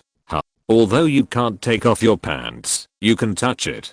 Just create a female account like me. Big brother. Second brother." Seeing two like-minded people holding hands tightly together, Liu quickly turned his eyes back. Although he used to play games with a female account, He felt more comfortable using his own gender in this immersive and fully simulated game. Aren't there any novice missions? At this time, someone opened the system panel and asked with some confusion. There shouldn't be any. The server launch announcement said that the main mission will be launched 3 days after the server launch, so these 3 days are our time to experience it? Then where should we go? The announcement said that it is recommended to go to the Mercenary Guild to accept the mission and change jobs. Should we try it? Good idea, but where is the Mercenary Guild? Liute heard that it seemed to be true and quickly opened the map. Sure enough, the map only showed that he was in Kangwang City, but the surroundings were pitch black, which should be required for players to explore and mark. After thinking about it, Liute felt that there was no point in teaming up with this group of rolling players, so he left the alley alone and walked out. There were also many people like Liute who began to explore this world. Facing the doubtful eyes of the natives, Liute, who had been asking all the way, finally came to Jeddo Street, where the Mercenary Guild was located. Although he was stared at like a fool, Liute was still quite happy. It's nothing. This world is great. The bustling crowd, the dazzling array of goods, the freight carriages coming and going, and even the smell of the 20th pulled by the nag horse are so real that Liute feels like he is really in another world. This also makes him look forward to it even more. What will it feel like to be officially promoted to a professional and master extraordinary abilities? Liute chose the profession of a warrior. It's not that he likes the profession of a warrior, but he thinks that other professions may be very difficult to operate. For him, a game rookie, the brainless warrior seems to be more suitable for him. Thinking of this, Liute walked into Jeddo Street and suddenly heard a loud shout. White Pigeon Chamber of Commerce, large-scale recruitment. Healthy and potential candidates are preferred. Free food and accommodation, generous remuneration. Internally provide professional promotion courses. First come first served. Hearing this, Liute was a little moved. Now the Mercenary Guild must be crowded with players. It's better to try the recruitment of the White Pigeon Chamber of Commerce. Anyway, it's not a big deal. After a while, Liute, with a black face, squeezed out of the crowd in front of the White Pigeon Chamber of Commerce store. Damn. Why? Liute thought he had acted normal, pretending to be a native and answering the question about recruiting people, but he was told that he didn't have the potential and was rejected. Is it so difficult to find a job in the game world? Just when Liute was thinking about whether to try the mercenary union, someone patted his shoulder gently. Please give me a monthly ticket. Thank you guys. Thanks. Chapter 145 New System Module. Lisi would not miss the day when the game Shenqi was launched. After nearly a month of hard study with teachers Fran and Joyce, Lisi has absorbed all the skills and knowledge that he needs to master at this stage. Today, Lisi also came to Jeddo Street specifically to wait for the players to appear. Sitting on the second floor of the White Pigeon Chamber of Commerce shop, under the window is the main road of Jeddo Street, which is usually passed by the Mercenary Guild. Entering the player forum, Lisi also smiled with relief after reading the various posts of players excited about the launch of the game. Fresh leaks are finally going to be on the market. Lisi has been waiting for a long time, and many new attempts want to be tested on the players. Just after 9 o'clock, Lisi noticed that a group of similar players appeared. It has only been a few minutes since the launch of the game. Those who can rush to the Mercenary Guild as soon as they enter the game must be players who have done their homework and have strong mobility. Unlike those brain-opening players who try to take off their pants, they strive for every minute and every second just to be one step ahead. Lisi could recognize them because they were all wearing the initial clothes provided by the system. Lisi was so familiar with them. He had forgotten this point. He would have to tell the stewards downstairs later. Lisi was thinking about it. Before, he was busy asking the stewards to recruit those strange looking people. On the first floor of the White Dove Chamber of Commerce, the trained stewards and staff were shouting to recruit people. Lisi could see that the players heard the shouts of the White Dove Chamber of Commerce, but they did not stop. In the eyes of these high-level players, it was more appropriate to follow the official recommended route. Lisi did not care. With so many players, some would definitely come to the White Dove Chamber of Commerce to try Many of Li Si's plans also needed to be tested on players before they could be carried out with confidence. Gradually, some players were attracted by the shouts of the White Dove Chamber of Commerce and began to consult the stewards arranged by Li Si. Some people also came from the direction of the Mercenary Guild. It seems that they came to try their luck after understanding the situation of the Mercenary Guild. After all, it is still quite difficult for players who have just entered the game and have no savings to learn professional skills there. As the first player passed the test and became an employee of the White Dove Chamber of Commerce, Li Si's system panel also refreshed a new prompt information. Your subordinate force, White Dove Chamber of Commerce, has officially recruited a player, and the Force Establishment and Task Release modules are officially activated. As expected, as an indigenous NPC, he can issue tasks to players. Li Si became excited and found that two new options appeared on the system interface. He first clicked into the Task Release module to check. The specific content is relatively simple. As long as Li Si drafts the task content, task requirements and task rewards, he can issue tasks to players. However, as a silver level boss, Li Si has a daily experience reward limit for issuing tasks, and some physical rewards need to be provided by Li Si himself, such as gold coins, magic props, etc. After looking at the introduction of the system, there is a limit to the daily task experience, but it can be increased by rank promotion and increasing the legendary degree. Li Si now only has 10 points of national legendary degree, provided by the court viscount. It seems that, if there is a chance in the future, I can get more legendary degree. Li Si was checking the system panel, while thinking secretly in his heart. In the previous life, players can obtain legends by completing world tasks, major events, and important milestones. The difficulty of obtaining them is quite high. However, even after players break through to the gold level, the legends are not very useful. At most, they can get some preferential treatment from major forces. So, is this the biggest use of legends? Li Si was familiar with the operation of the Task Release module, so he clicked on the Force Establishment module. Among them are the forces formed by Li Si, and currently there is only one force, the White Dove Chamber of Commerce. In the White Dove Chamber of Commerce, the number and information of players recruited by Li Si are displayed. At the same time, Li Si can perform specific operations on each player, such as adjusting contribution values, player recruitment and withdrawal, job arrangement, etc. However, it seems that the forces in the panel will also change with the actual situation, rather than being completely controlled by Li Si moving his fingers in the panel. Li Si has already seen the name of Mora on the position of vice president. Looking at the increasing number of players belonging to the forces, Li Si nodded with satisfaction. This is a good start, and it did not waste his careful preparations during this period. After thinking about it, Li Si set the player identity restriction of White Dove Chamber of Commerce to allow joining other forces. In Li Si's vision, the goal of the White Dove Chamber of Commerce is to become a neutral force among players similar to the Mercenary Guild. Once a player joins the White Dove Chamber of Commerce, he will directly become a member of the Chamber of Commerce and be able to enjoy the services and discounts provided by the White Dove Chamber of Commerce. Li Si's plan is to make the membership of the White Dove Chamber of Commerce similar to the identity of the adventurer of the Mercenary Guild, without affecting the players of the Chamber of Commerce to join other forces.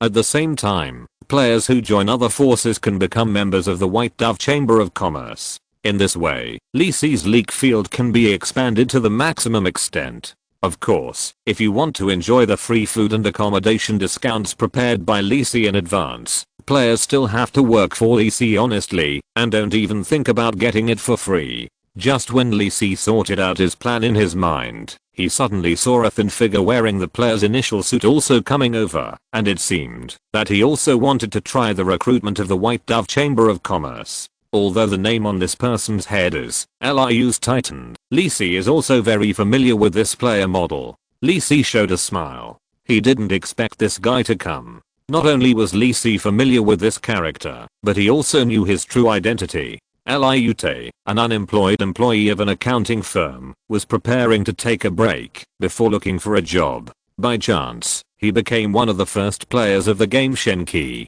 As for why Lee Si was familiar with him, this was Lee Si's game friend in his previous life. When Lee Si was penniless and preparing to set up a studio, he pulled him to set up the studio. Later, Liute also became a partner and butler of the studio. Lee Si was quite relieved about Liute. Not only was the game studio well managed by him, but even Liute took good care of the orphanage. He was also the only good brother who had gone through the joys and sorrows with Lee Si. Lee Si was also quite surprised by the appearance of Liute. This guy is lucky. Then let's take him as my first test product. Lee Si thought without any psychological burden that he still had a basket of plans to promote on how to make players fall in love with me.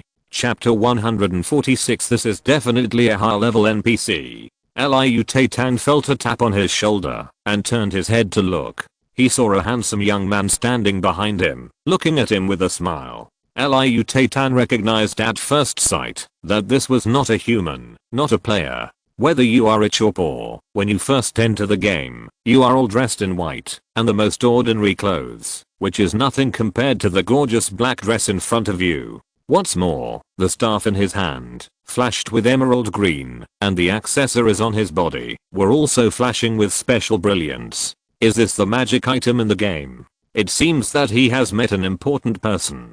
Liute Tang felt a little surprised and said cautiously, I wonder if you have any instructions? I see that many of you have come to my Chamber of Commerce to apply for a job, so I came here to ask out of curiosity. Lee Si said with a smile, looking approachable. Liute Tang was a little respectful. This was something he learned from the player forum. The game master speculated that, since the game official of Shenqi said that the plot NPCs and the natives were all intelligent programs, they would definitely not set up all the dialogues like in the previous games. It would definitely be right to be sincere when communicating with NPCs. Liute Tang used the skill, character detection, to check the information of the NPC in front of him.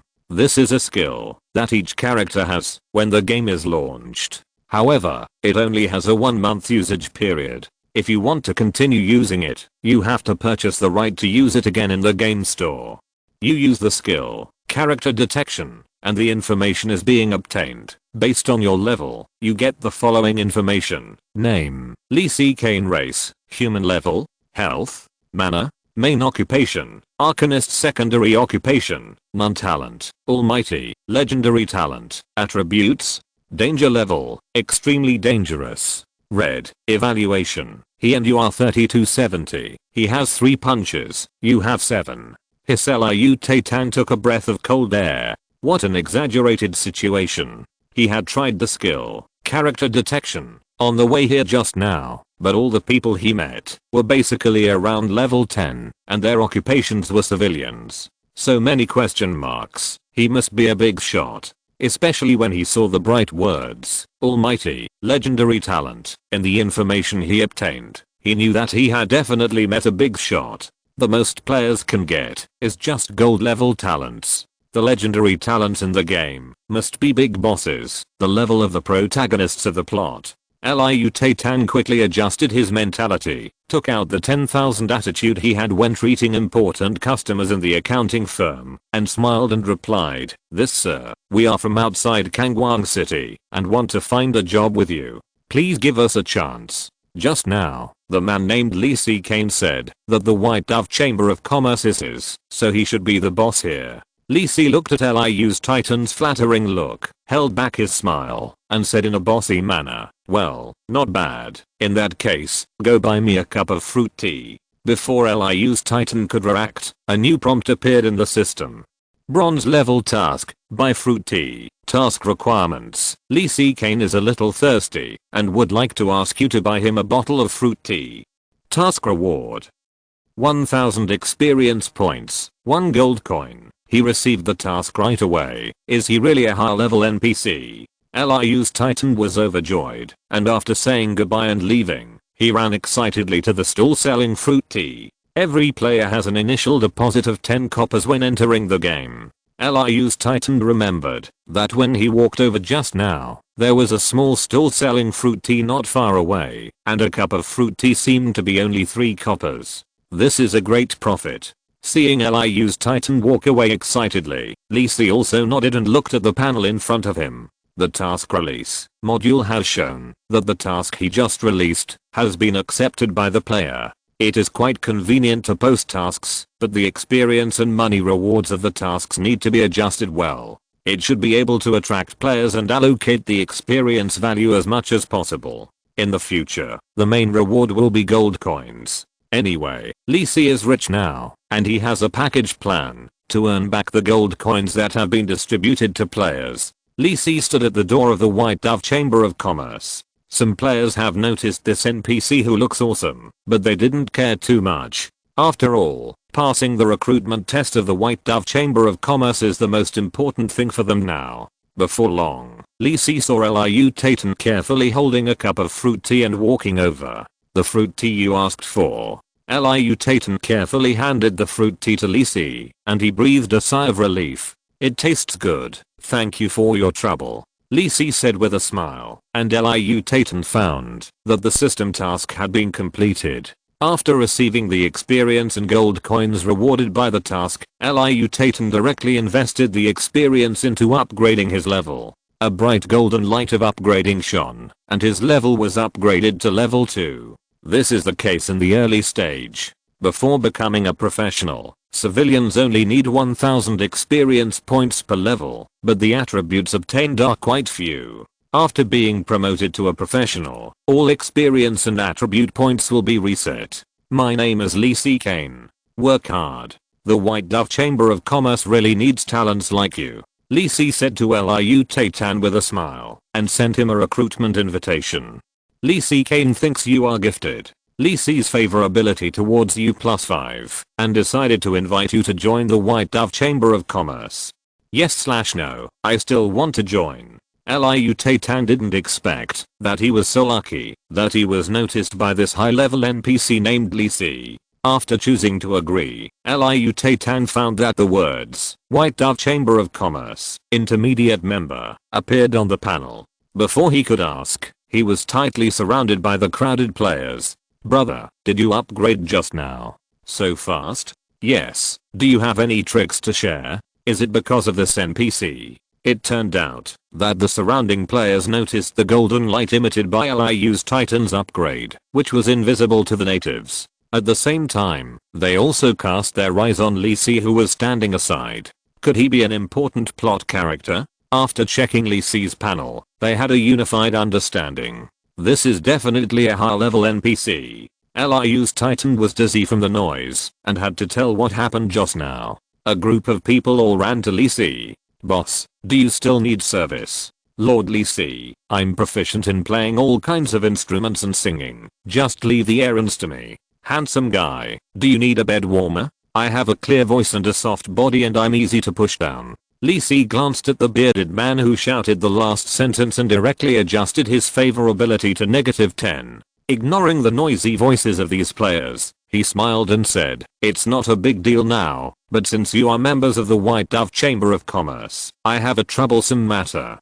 Can you help me complete it? Chapter 147. The leak cutting plan starts. Great. The mission has been triggered.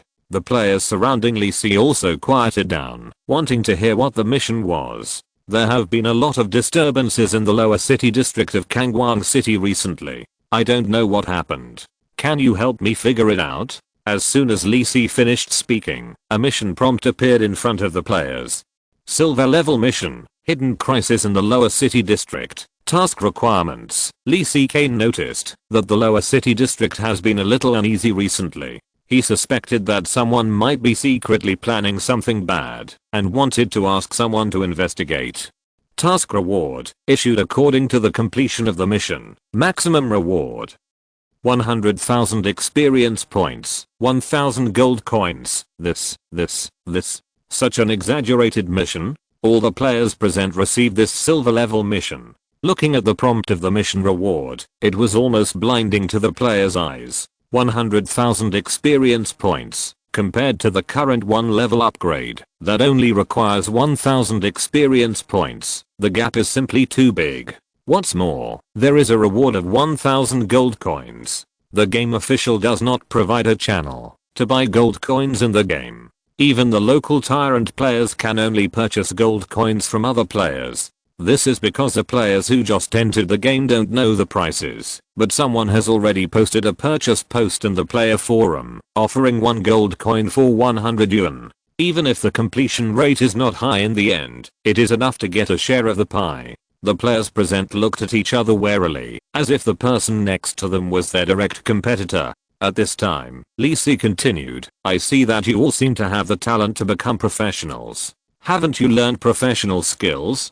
One player rolled his eyes and hurriedly said flatteringly, Lord Kane, we just came to Kangwang City and joined the White Dove Chamber of Commerce. We don't know where to learn professional skills. What do you think? Lee Si wanted to applaud this smart young man. He was so cooperative. Pretending to ponder for a moment, Lee Si smiled and said, the Chamber of Commerce will provide everyone with the opportunity to learn professional skills, but since I'm here today, you can find me if you want to learn anything. After that, a panel appeared in front of the players, listing the skills that can be learned. Learning mage skills, jugglery, hand of spell, flash, first level spells, fireball, etc. Learning warrior skills, warrior martial arts, danger precognition, block, charge. Learning hunter skills, hunter combat skills, tracking, trap, wind walk. Learning assassin skills, assassin combat skills, stealth, backstab, lockpicking. What's going on? How come this NPC has so many skills, and many of them are cross-class combat skills? Everyone looked at the skill learning panel that appeared in front of them. Some of them were dumbfounded. You are holding a staff. Are you a mage? No, maybe this is the correct way to open the mage in the other world. However, some players noticed Lee Si's almighty talent and guessed that it should be the effect of this talent. However, the players looked at the experience points required to learn skills. Even for the lowest level of tricks, they did not have enough experience to learn. Even Liu's Titan was the same. He had spent all the experience he had just gained on leveling up. Let me try. At this time, a voice sounded from the players. A male player named Huo Yanan came out and chose to spend experience points to learn trick Mage's Hand. Huo Yanan's eyes lit up and he raised his left hand. An arm with a glimmering light appeared in the air. He controlled it as he wished and it felt like he really had an extra hand. The players next to him were also excited, asking, have you learned it? Then are you considered a promoted mage? So cool, I think I want to be a mage too. Huo Yanan nodded and said, the system has just prompted me to choose to be promoted to a mage. No problem. Now many people looked at Lee Si with fiery eyes. After all, this is much faster than saving money to learn skills in the mercenary guild. Ignoring those noisy players, Lee Si looked at the player named Huo Yanan with a somewhat novel look. This player was also a relatively famous mage god in the previous life game. Unlike Lee Si, this player came from other games. No wonder it was so quick to gather the experience for learning skills. Looking at the prompt on the system panel, the experience that Huo Yanan had just spent on learning skills had already gone into Lee Si's pocket. Lee Si nodded with satisfaction. So far, everything has gone well. It seems that the prospects for the leaks are very fruitful. It won't be long before he doesn't have to worry about the huge amount of experience required for upgrading and learning. With so many players, a little bit of accumulation is enough for Lee Si. However, it is still necessary to cultivate these players well, both to expand the area of the leak field and to improve the quality of the leaks. What's your name? Lee Si asked Huo Yanan, pretending to appreciate him. Huo Yanan saw that there was a chance, and this was also the first purpose of his initiative, to come out to learn. So he quickly said, Master Lee Si, my name is Huo Yanan. You are good. Keep working hard. I'm optimistic about you. Lee Si said with a smile, and upgraded Huo Yanan's membership level to intermediate, the same as Liu's Titan. Huo Yanan was a little surprised. He had studied it carefully when he joined the White Dove Chamber of Commerce. When buying goods, the higher the membership level, the more discounts you can enjoy, and even the more tasks you can receive. Just the contribution points required to upgrade from elementary to intermediate level are enough for him to work hard for a long time. After hearing this news, many players also expressed sincere envy and jealousy towards these two lucky ones. Lee Si smiled and said, "I hope everyone will work hard in the White Dove Chamber of Commerce. I have some special things here that you may like." After that, another brand new store page appeared on everyone's panel. The system shows that this store page is Lee Si's mysterious store, and the goods in it are all kinds of very rare magic equipment and props. For example, the top emerald wand is priced at 20,000 gold coins, and it also requires intermediate membership of the White Dove Chamber of Commerce and 50 points of Lee Si's favorability. In addition, there are more basic bronze level equipment, as well as portable magic circles, magic potions and other consumables. This is also the material that Lee Si specially asked Mora to prepare. Although these players can't afford it, it can still pique their interest. After discovering this new store, the players also became excited. Damn. There is a gold level staff. Is it the one in Lee Si's hand? It looks so cool. What are you thinking about? Didn't you see that it costs 20,000 gold coins? How long will it take to save them up?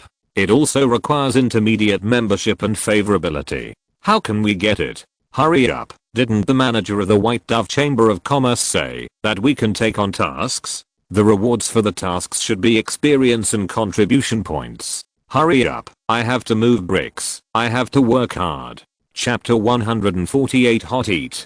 Player Forum. The game had just been launched, and all kinds of new posts on the player forum were being refreshed quickly. Player Mo Yun was bored and logged into the player forum to browse the posts, waiting for the resurrection time to pass. As for why she died so quickly, it was just that she tried the feeling of bungee jumping without safety measures in this world. This game is too real. It feels just like the real thing. It's really real. I was just killed by a wild boar. Where were you all born? How come I was born in a small village? I didn't see any other players after walking around for a long time. Mo Yun was browsing and found many promotional posts of large game clubs announcing their entry into the Shenqi game. Among them, the 4 top game clubs in China, Langpo, Chengchi, Kunlun and Xiaochirao, almost all released their entry announcements at the same time when the game was launched, not to mention other second level clubs and game guilds. Mo Yun especially noticed that all the star professional players of those guilds also announced their entry into the Shenqi game, which could be regarded as completely abandoning their accumulation in previous games. You know, these star professional players are good at different games, but without exception, they all choose to start over in the Shenqi game, which shows their determination and optimism about the Shenqi game. Almost all game clubs and professional players are sure that this is an epoch-making hit game after trying the Shenqi game. The same is true for the popularity online. When the first batch of players entered the Shenqi game and determined that the quality of this game was not the slightest bit of water and even exceeded everyone's expectations, the enthusiasm of all players was directly ignited by the screenshots released by the first batch of players and the live broadcasts of major anchors.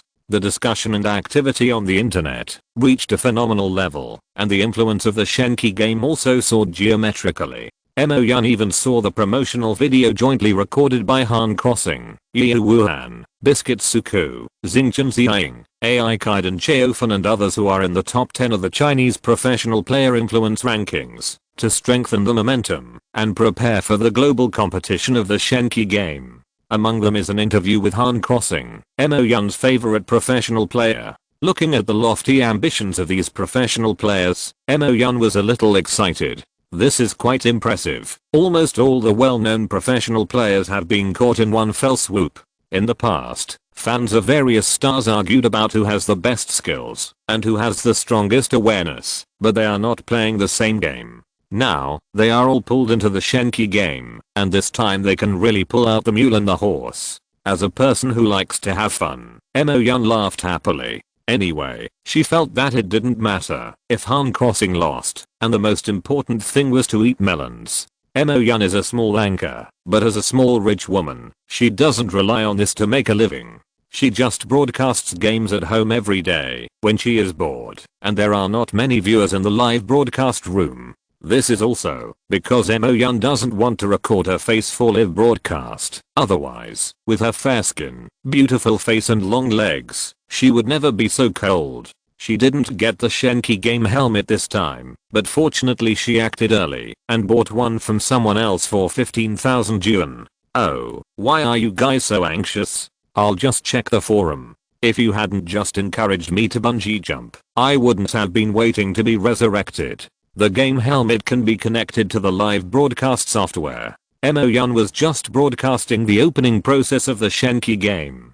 But now Emo-Yun regretted it a little. It's not because he wasted his life by committing suicide, but he didn't expect that the resurrection time would be half an hour. Wouldn't it be more interesting to explore the game world with this time?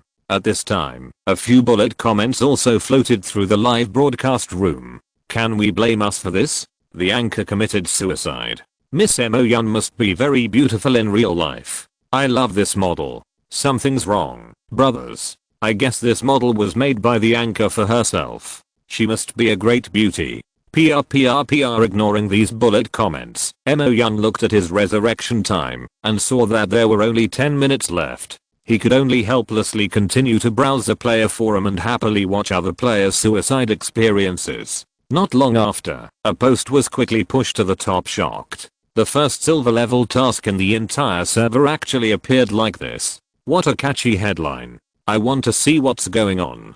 Emo-Yun's body clicked on it honestly, while he rebuked this unscrupulous catchy headline in his heart. Family, who dares to believe it? My friend and I were born in the Kangwang city of the Kingdom of Fez. When we were about to go to the mercenary guild according to the official guide, there was a White Dove Chamber of Commerce recruiting people on the way. We went to take a look out of curiosity, and then we were left. But it seemed to be just a membership, with no restrictions and good benefits. Of course, that's not the point. The most important thing was the appearance of an NPC named Arcane. Picture, screenshot of Lisi's character, who was wearing luxurious equipment, and the information obtained from the detection was almost all question marks. The only useful information was his talent and the warning of extreme danger. Laugh. I guess this should be the first high-level task that appeared in front of our players, which is quite mysterious. The other identities are not clear, but it should be the boss of the White Dove Chamber of Commerce. Picture, screenshot of the White Dove Chamber of Commerce store.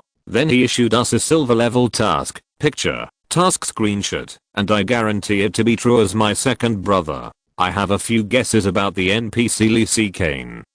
1. He is definitely a high level NPC, and his talent is legendary. Picture, screenshot of the exploration information panel. 2. He may be an important figure in the main storyline. We can learn the skills of various professions from him in advance. What's outrageous is that he can now teach the skills of 4 professions. Pictures, screenshot of the skill learning panel, screenshot of the secret store. 3. He is a golden thigh. 2 players have already received rewards in advance because of their good looking. I'm so envious. Oh, OPS. This higher level character should still be in the White Dove Chamber of Commerce on Jedo Street in Kangwang City. Brothers who want to take silver level tasks can try it, but I think that, although the rewards are very generous, the difficulty must be very high, and the rewards you get are probably not much. Emo-Yun looked at it and found that there were several similar posts, but this post had the most detailed records and the pictures were also complete. The comment area below the post was even more lively.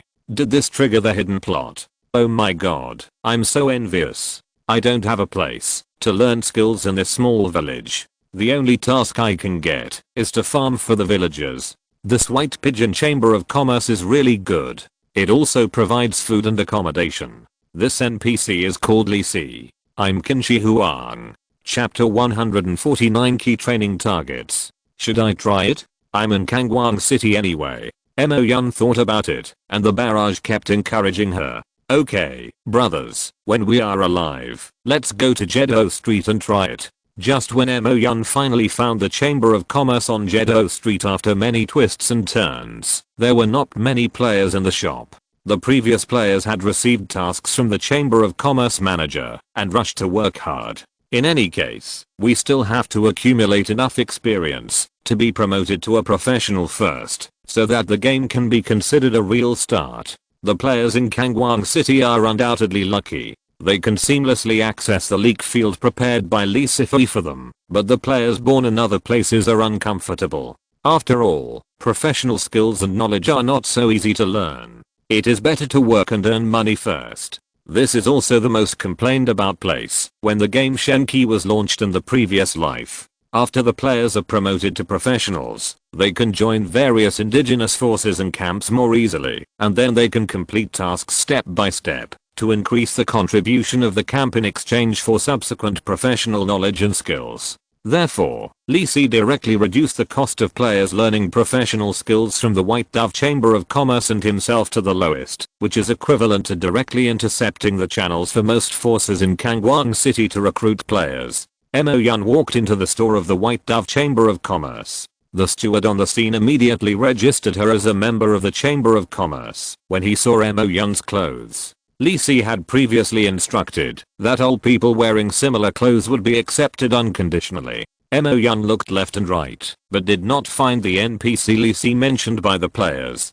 He pulled the steward just now and asked, "Uncle, may I ask, is Boss Lee Si here?" The steward found that it was the cute little girl he had just accepted, and his attitude could not help but improve a little. "I don't know where Lord Arcane is now. If you are not in a hurry, you can wait here for a while." Oh. With her own advantages, Mo Yun received a task from the steward as a poster girl, which was to change into the work clothes of the White Dove Chamber of Commerce, to attract customers at the door and receive players. For every player she recruited, Mo Yun could get a reward of 100 experience points, which was much better than tasks like moving goods and cleaning. Moreover, as time went by, more and more players came to Jeddah Street. With the advantage of being able to see the names of the players on their heads, Mo Yun quickly accumulated enough experience points to become a professional. However, she had not seen Lee Si yet. The barrage set in the lower right corner of the field of vision also started chatting.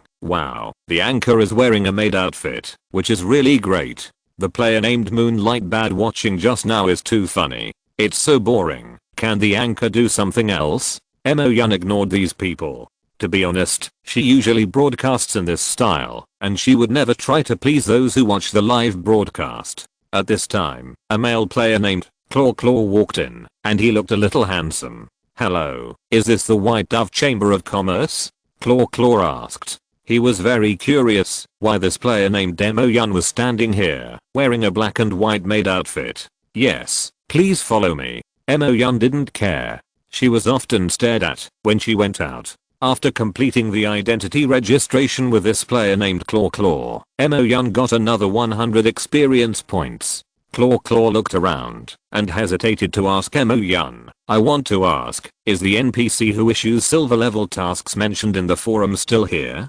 "Oh, he's not here. I'm waiting for him here too." Mo Yun didn't hide it. He pointed to the people who were rolling around in the corner across the street. Those people were also waiting here. Claw didn't find it strange. When she was about to say something, she saw a handsome young man coming down from the second floor. "Isn't this Lee Si?" Lee Si got familiar with the new modules of the system update on the second floor of the store. At the same time, he redesigned and adjusted his professional skills and knowledge learning interface in the secret store, and found that many players gathered downstairs again. He went to issue another batch of tasks. Lee Si was still very active in expanding the leak field. As soon as he went down the stairs, he saw two players in the store running towards him. He glanced at them and saw that one of them was named Mo Yun and the other was Zua. Both names look familiar. Lee Si thought about it and remembered that these two people were also famous in the game in his previous life. Zua, a gold level puppeteer, is a professional player in the top 10 of the Chinese strength rankings. The most notable thing is that he was a professional player of the Change Game Club, but he was dismissed in the previous game for some reason. After he rose again from the Shenqi game, he rejected all the sky-high invitations from clubs and guilds, and instead pulled a group of people to form the Xinhoyun Club, and his competition results were not bad. Mo Yun, a gold level mage, is the top female anchor of the Shenqi game. She is famous for her beautiful appearance and outstanding skills. Most professional players say that she has the strength to compete with male professional players, but for some reason she did not choose to become a professional player. These are two top quality leagues. They can definitely help me expand my influence among the players. Lord Lee C, I heard that you are worried about the turmoil in the lower city recently. I wonder if I have a chance to help you share your worries. Claw said respectfully in front of Lee C. As expected of a professional player, his speech skills are extraordinary. Mo Yun on the side also nodded repeatedly, but his eyes were fixed on Lee C. So handsome. This is definitely the protagonist of the plot. Mo Yun wiped the non-existent saliva. Everyone in her live broadcast room was also amazed at the exquisite modeling of the NPC in this game. Of course. Lee C said with a smile, and with a wave of his hand, the silver level task prompt appeared in front of the two. At this time, the general players waiting on the opposite side also found that the target they were waiting for appeared, and they all rushed up to squeeze beside Lee C to accept the task. After Lee C finished assigning the task, he pondered for a moment and said, I want to go to the lower city now. I wonder if you have time to go with me. When the players heard this, there was such a good thing. Isn't this a plot task? They all got excited. Me. Choose me. I have big breasts. Choose me, boss. I have the best service skills. Lee C looked around, shook his head and said, there are too many of you. It's not convenient to go together. How about this? You and you. Come with me. Mo Yun and Zua, who were chosen, were excited, as if they had won the lottery. They followed Lee C out of the store amid the envious and jealous eyes of many players. Chapter 150 Blood Sacrifice Turmoil. Lee C took Mo Yun and Zua away from the White Dove shop, but there were still many players who didn't give up and wanted to follow Lee C to see if they could get a bargain. Lee C glanced at these players, but didn't care. If you are willing to follow, just follow. Anyway, it will be good for expanding your influence. Mo Yun and Zua followed behind Lee C and looked at each other tacitly. Add a friend, and let's communicate more about what's useful later. Zua suggested that, since Lee C chose the two of them, it is most important to help each other and cooperate to complete the task. No problem. Mo Yun also agreed quite happily. She has always liked playing games and is quite interested in the development of this hidden plot, not to mention that the game NPC in front of her is quite handsome. It must be extraordinary. Lee C listened to the two people behind him without avoiding him at all and smiled slightly. As long as it is not related to the words in the real world, the natives of the Jaya world can understand it. Now the mentality of the players has not changed. They subconsciously think that various NPCs are fixed patterns, and they are not shy at all. They will only learn a lesson when the players suffer losses in the future. Pretending not to hear, Lee C took the two to Langay Street, ready to find old Jack. At this time, Mo Yun also turned on the screen recording function under the reminder of the audience. After all, it was the first time in the game that she followed the NPC to complete the task, and it should be quite popular. Mo Yun was not doing it for money, but simply to share the fun of the game. Otherwise, as a rich second generation, she would not come to be a game anchor. When she came to the door of old Jack's shop, Lee C walked in without knocking this time. Old Jack inside the door was cleaning up his shop. He just came back yesterday. After Lee C specially asked someone to file with the kingdom and the church, they only asked old Jack a simple question, and then stopped asking. However, there are also benefits to being noticed by the Kingdom City Guard. During this period, nothing that old Jack did not take away was lost. Mo Yun and Claw naturally followed Lee C into old Jack's shop. As soon as they entered the shop, they were blinded by the various weapons and protective gear displayed in the room. Just using the identification technique roughly, they found that all the weapons and equipment on the scene were at least bronze level, and those that were neatly stacked had reached the silver level. Are you interested in these equipments? Lee C seemed to notice the gazes of the two people and said with a smile. You can also buy equipment directly from old Jack. Members of the White Dove Chamber of Commerce have preferential treatment. Is this a subordinate or a partner of the White Dove Chamber of Commerce? It seems that the White Dove Chamber of Commerce is very powerful. Claw keenly perceived the information revealed in Lee C's words and pondered in his heart. After Lee C finished speaking, He turned his head and asked Old Jack, "Old Jack, is there any news about the matter I asked you to find out last time?" Old Jack asked someone to repair the damaged roof of the store yesterday, and now he is cleaning the store. Ashley is not here, so he can only do these things by himself. Seeing Lacey coming in, Old Jack also wiped his hands, stood up and said, "I asked someone to ask, and those people you mentioned seem to have suddenly become low-key recently, but I still found the places where they used to be active before and wrote them down on paper." After speaking, Old Jack took out a note from his precious closet and handed it to Lacey. Lacey took it and looked at it. He was very familiar with the locations on it. They were all the main locations where the blood sacrifice incident in Kangwang City in the previous life took place. It seems that those people's bases are indeed in those places.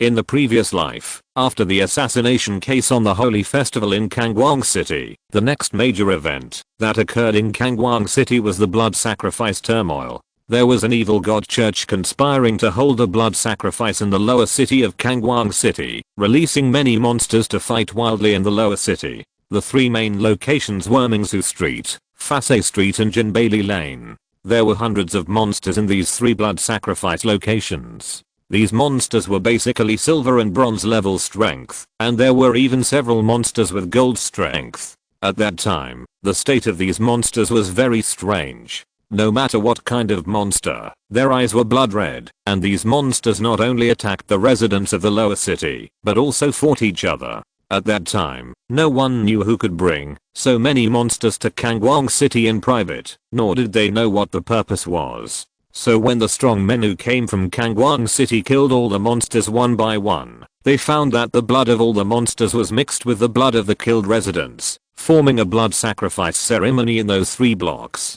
At this time, the mastermind behind the scenes, the Church of 10,000 Beasts, appeared and summoned the incarnation of the Lord of 10,000 Beasts, Malir, through the power gathered by the blood sacrifice ceremony, and launched a bloody killing in the lower city. In the end, Malir's incarnation was repelled by the three legendary strongmen who arrived. As for those people from the Church of 10,000 Beasts, they had already fled when the legends were fighting. However, because of this, their identities were also known to outsiders. Several of them were the leaders of the grey area of Kangwang City. It seems that they have been preparing for this blood sacrifice ceremony in Kangwang City for a long time. The strong men of the Church of 10,000 Beasts who were recognized were Bloodhand Eniello, Death Eagle Tash and Vampire Kudna. Yes, that's right. It was the gold level vampire killed by Marion. Lacey felt that the vampire looked familiar at the time, and then he remembered this vampire after learning about the turmoil in the grey area of the lower city from Old Jack.